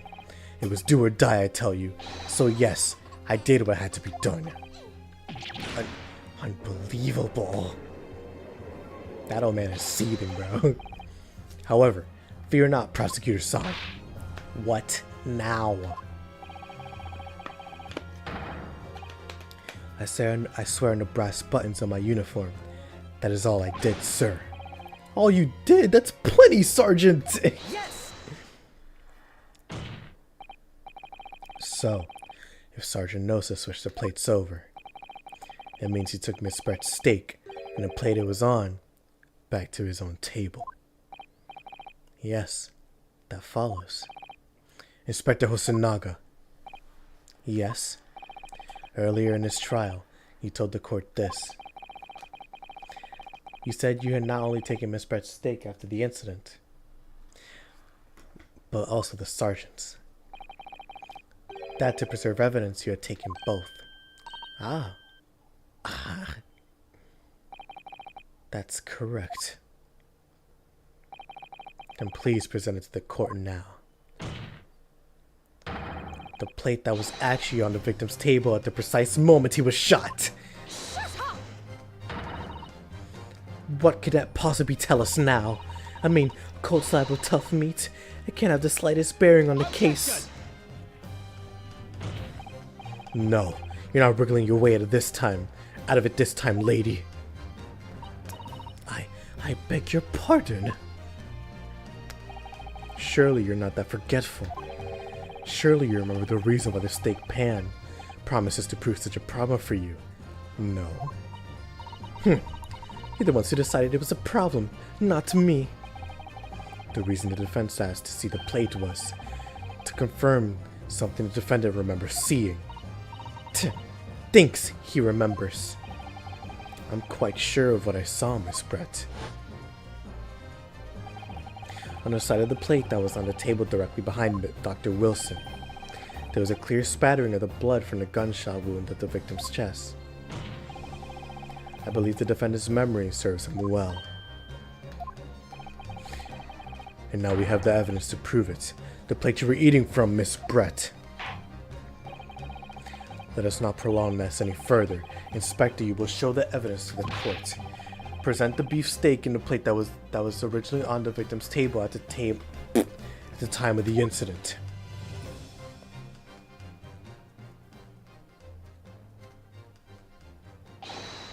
Yes, sir.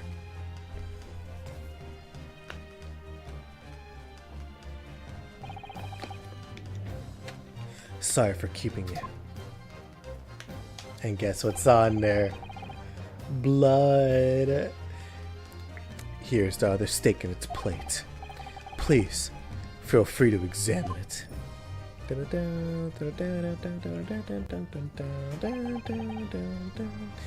blood stain. It's clearly visible. Look! Now this makes everything clear. The blood you can see on the side of the plate shows that the moment the victim was shot, he was facing the table with his back to me. In other words, it's impossible for Naruhodo-san to have shot the victim. It can't be! In fact, there's only one person who could have possibly shot Dr. Wilson from the front. I'm sure everyone knows by now who that person is. That's right, Miss Giselle Brett. It's you!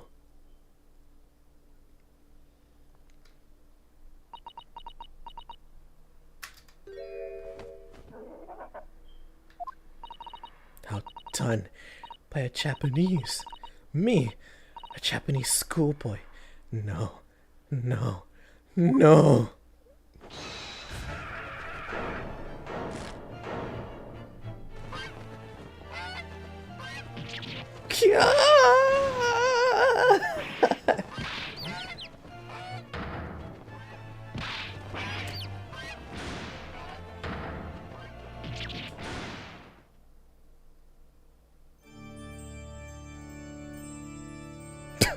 Yo, what is Ace Attorney about, dog?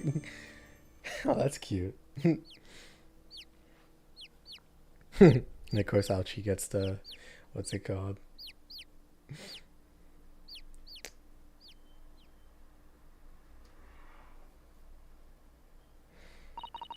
Please excuse my little outburst. I briefly lost my composure.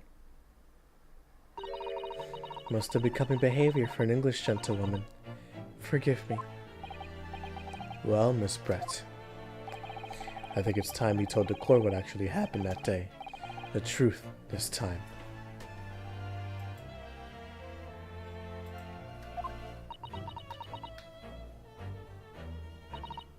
Gladly, Your Excellency.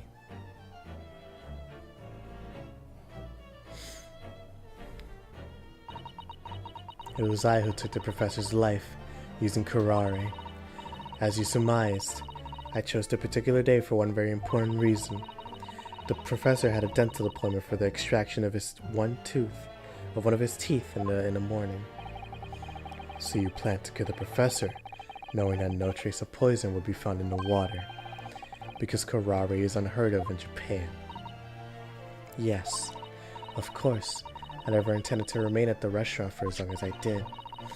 I only needed to see the professor take one tiny sip of his water, and it would all be over.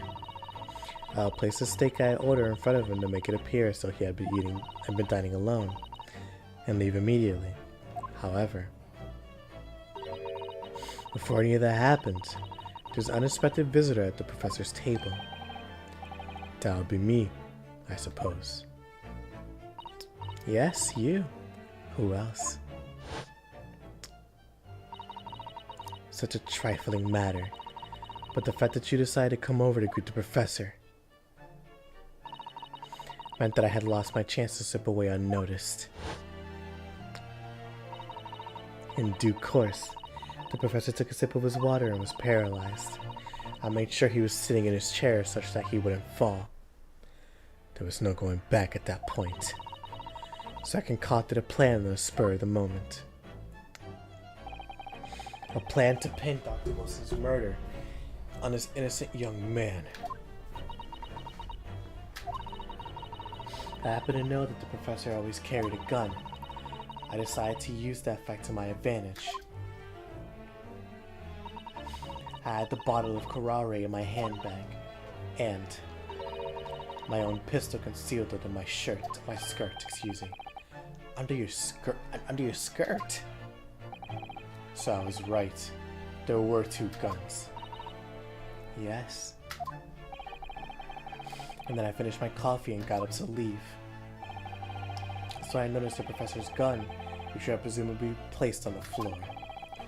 Placed where you were sure I would notice it. And everything went according to plan. You noticed the gun as I intended. And then, just as you bent down to pick it up, as is, for the 19th time, bang! Another flashback. That's when you shot the professor with your own gun, even though at that point he was already dead. Naturally, the gunshot caused a commotion, at which that point the waiter appeared. Obviously, I assumed Naruhodo-san was the culprit and apprehended him. I took him to the pantry took him to the pantry that adjoins the kitchen and locked him inside. That's when I took the opportunity to turn the professor in his chair around. Because of course, we need to make it look like the defender had shot Dr. Wilson from where he picked up the gun.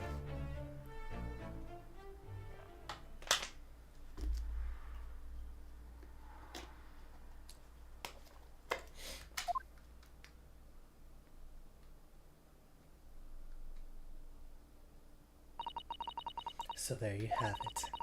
That is the entirety of my misdemeanor. You call that a misdemeanor? That's murder. Your Excellency? Yes? I wonder. When I speak with you in private later, I shall call on you. Thank you. Good day then, everyone. Hope you can forgive me, Naruhodo-san.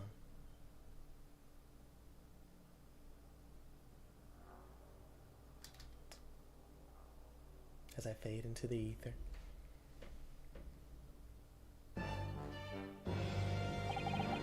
It would seem this trial has finally run its course. I presume the prosecution is in agreement. This can't be. Takatsuchi Aochi does not lose. Not to like this rookie student. You better start getting used to tough opposition. Ryunosuke Naruhodo. Yes? This insult to the Aochi family name will never be forgotten. You've become quite conceited with age, Council, but the old have to stand aside and make way for the new. It's the way of the world. May you never forget that.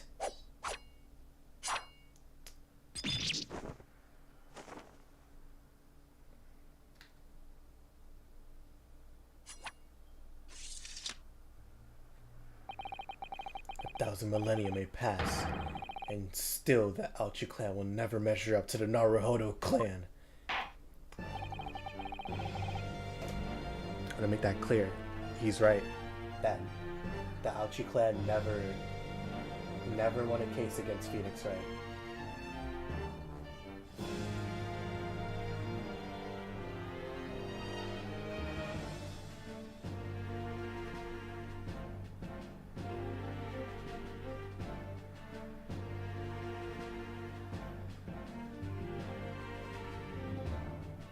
Oh, thank you. I appreciate it. If anything, we can message each other later or something. We can talk about it in private, but appreciate the kind words, and I really appreciate it. And sorry if I saw your comment a little late. I have a second monitor, so I can't really read it that often. But yeah, no, check it out. I do appreciate it. Thank you. Yeah, this trial, the Supreme Court of Japan will, I believe, go down in history as the start of a new chapter in our country's judicial system. Despite being summoned as the accused, you, Ryunosuke Naruhodo, presented an excellent case. I thank you, Your Excellency. The use of evidence and deduction to unravel the truth is a modern methodology. After all, it's only been a few short decades since our country opened its doors to the wider world, but the Western ideas of science are rapidly gaining acceptance here. I feel sure that science will soon bring new methods of investigation and new procedures of justice. A new future of law awaits, but what it will look like, I cannot begin to imagine. That is for the young to pursue. Kazuma Asogi. Yes. After this trial, you are set to embark on a journey of discovery to the illustrious British Empire. Learn all you can, absorb everything in the wider world that you are able to.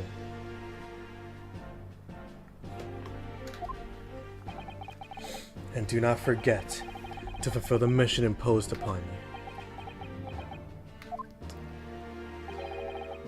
I understand, Your Excellency. What was that about? Why you look so grave all of a sudden? Ah, well, never mind. As for you, Ryunosuke Naruhodo. Oh, yes? And you, I sense.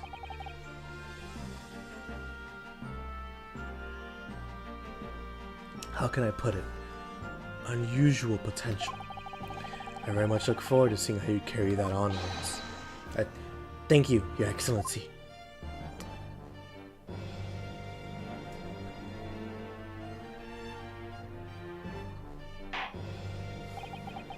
It is time to deliver the final verdict. I hereby find the defendant, Ryunosuke Naruhodo, not guilty.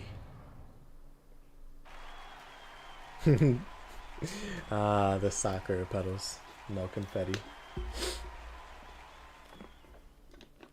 And that's the end of the trial. We made it.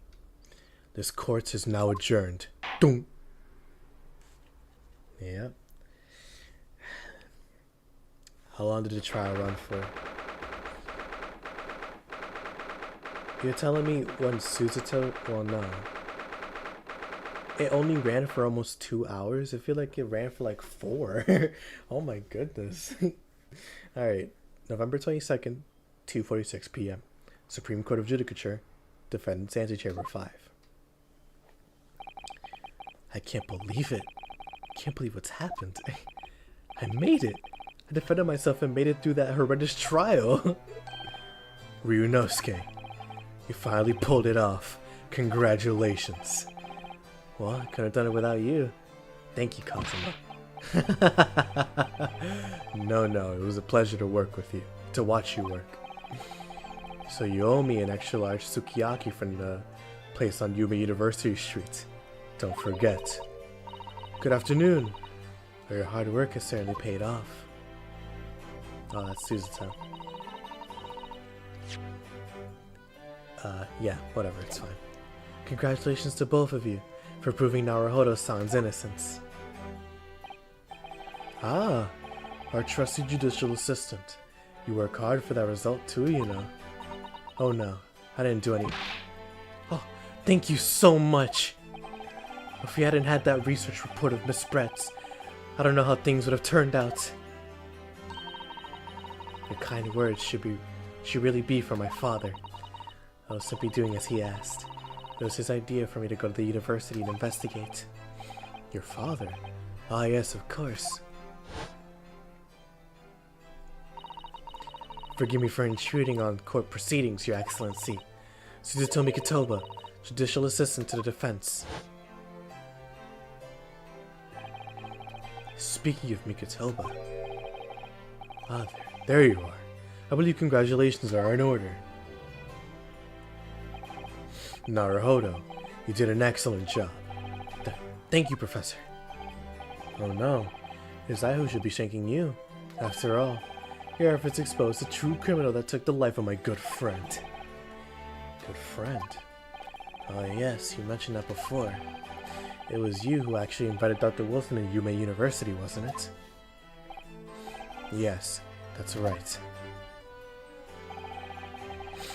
Professor Mikotoba studied overseas himself. He went to study forensic science or forensic medicine in Great Britain. Presumably, that's you met Dr. Wilson. Exactly. In those days, we worked together in the same hospital. Oh, you worked together. I never heard you mention that before. Well, it was a long time ago now. Besides, it's your turn, Asogi. Great Britain is a magnificent country. It leads the world in science, medicine, engineering, culture, and of course, in law. Watch and learn, my boy. See what's happening in the world's largest melting pot. I will. I'll learn all that I can. I swear on this, the spirit of the Asogi clan. You're not taking that sword to Great Britain, are you? Of course I am. A Japanese man's katana is his soul. This blade shows me where I need to go. It cuts down anything that's in my way. Yes, I've definitely seen how sharp it is already with my own eyes. That reminds me. What happened to that woman? To Giselle Brett, I mean. After all, she's guilty of murder. Ah yes, her.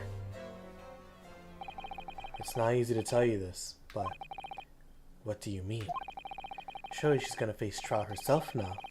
She's the true culprit after all. She will be leaving Japan in the very near future. For Shanghai. What? Shanghai? Giselle Brett will not appear in court again in this country. I'm certain of it. What? But why not? It's a matter of consular jurisdiction. Inspector Hosonaga. It was a hard-fought battle in the courtroom today. Very impressive to watch. But what's this all about consular jurisdiction? We cannot try this particular foreigner for her crimes here in Japan. What? Why can't we try her? But then who? Who's gonna bring her to justice? A British consular court will hear her case. Somewhere far away, where our voices cannot be heard. But why a consular court? Professor, I simply do not understand. I thought consular courts were a thing of the past, now that we signed the friendship treaty. Yes, in normal circumstances you're right. Then, as long as this is not a serious incident of the highly political nature to our respective governments, they can't invoke a consular court just like that. Oh, can't they? Yes, she's a student. It doesn't justify our governments making secret agreements about her fate, does it? Something strange is going on. So Miss Brett can't be held accountable for her actions here in Japan. I'm afraid that for the young student, today's trial was nothing more than a game all along. There was no danger of her comeuppance for... I don't believe it. The British government's Foreign Affairs Ministry has demanded that we hand over custody of Miss Brett. They're obviously taking this case of a foreign student committing murder very seriously. But it's all going to change from now on. We can make it change. It's a time of great turmoil. This new era heralded by the start of the 20th century. One day, I have no doubt that the woman will receive the judgment she deserves. Yes, change is coming, and we're the ones driving it. Well, I think that's enough seriousness for now. This evening calls for a celebratory drink. But Professor, you're right. There's no time for gloomy faces. We should be celebrating Ryunosuke's not guilty verdict. Start having some fun. In that case, might I suggest Le Carnival? As the head waiter, I should be delighted to provide you with ample food and drink. You're a detective, Hosonaga-san, aren't you? Let's not worry about details for now. To Le Carnival. Will you accompany us, Professor? Of course. The Carnival's food is second to none. I should go and attend to the paperwork for Naruhodo-san's release. Oh, yes. Thank you.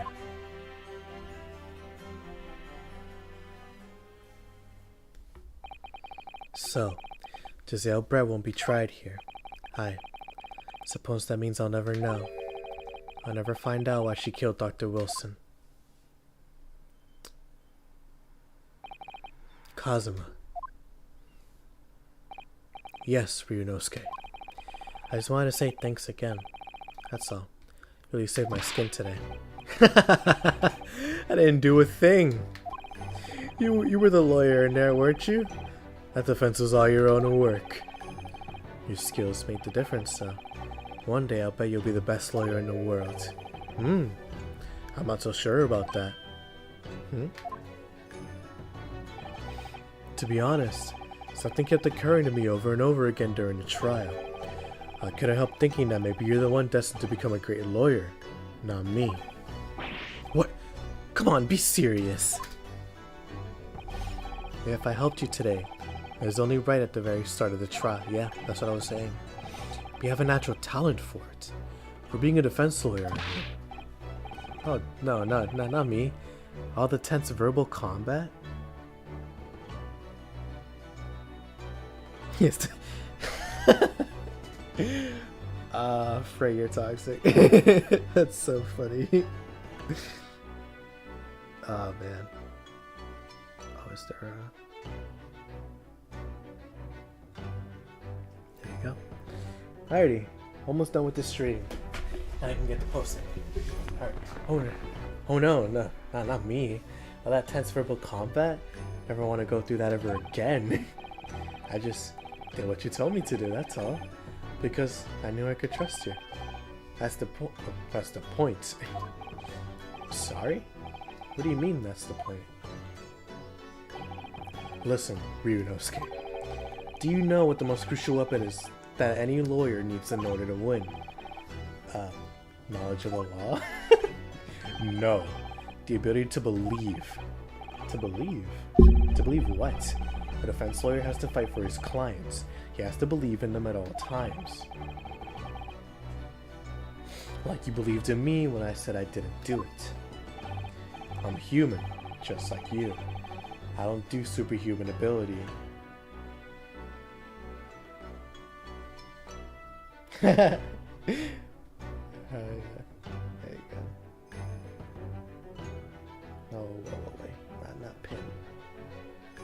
Yeah, there you go. Go to channel. Up. Alrighty. But you have to make a choice about what to believe in and stick to it when you're defending someone. Sometimes in the courtroom, you can really be backed into a corner, but being able to remain faithful to what you chose to believe in even then, well, that's not something that anyone can do. It takes a special kind of person. Believing in your client. Just look at today's trial. I'm a student lawyer with precious little real experience. But you never stopped believing in me. Well, you faced seemingly hopeless situations time and again, but you never stopped looking for the truth.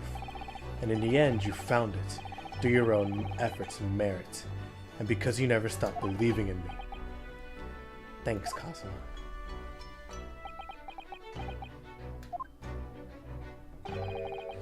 There's something I want to ask you, actually, Ryunosuke. Well, it's a favor, really. Something very important to me. Sounds serious. What is... Ah, you're still here, are you? Oh, Inspector Hosonaga. I've arranged some rickshaws for us. Let's go. Thank you. We'll be right there. Let's pick up this conversation again later. We should be celebrating right now. Your first court victory. And your study tour. To Great Britain. Don't forget. Ah yes, that too.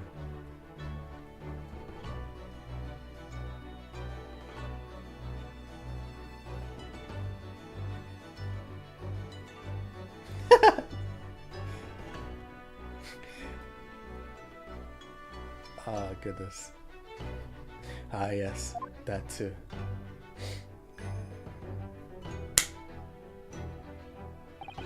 So my very first trial came to an end.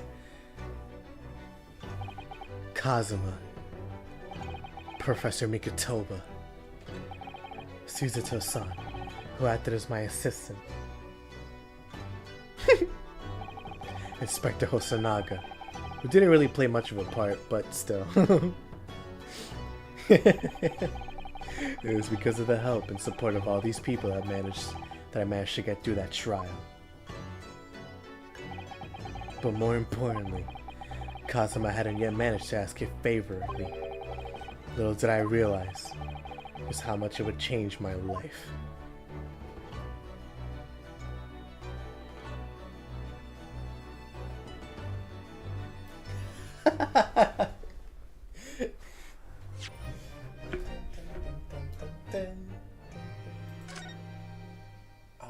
Peak attorney, bro. Peak attorney. I love this. I love this game so much. I can't wait for Trial 2 because, like, arguably, it's not as good as Trial 1, I'll admit. But it's an interesting premise. So first we have the adventure of the Great Departure. Ooh, no, that is no. That is not what we're doing. Oh my gosh. Alright, okay. Let me stop bugging out. So, next trial, it's gonna be the adventure of the unbreakable speckled band. There you go. And that one I think is shorter than the first trial actually. So it shouldn't take as long as this one. But yeah. Super excited. Super excited. One of my favorite characters becomes a main character, so I'm really excited. I'm so excited. But yeah, anyways. Let's go back to the title screen. That was the first trial. Oh man, it's so peak. I love Ace Attorney, bro. It's so good. And we managed to get under the 4-hour mark. So only took 2 streams to finish the first case. That's peak. But you trust and believe the cases are only gonna get longer, except for case 2. So we'll see. Yeah. Shoot, thank you everybody who's here. Thank you to everybody who showed up. Thank you to everybody who watches the VOD. Whatever you choose to do. Really appreciate it. And thank you all for the kind wishes, and I hope you all enjoyed it. Because I know I did. I definitely know I did. But yeah. Until then, hope you have a good rest of your night, and I'll see you all in the next one. Peace.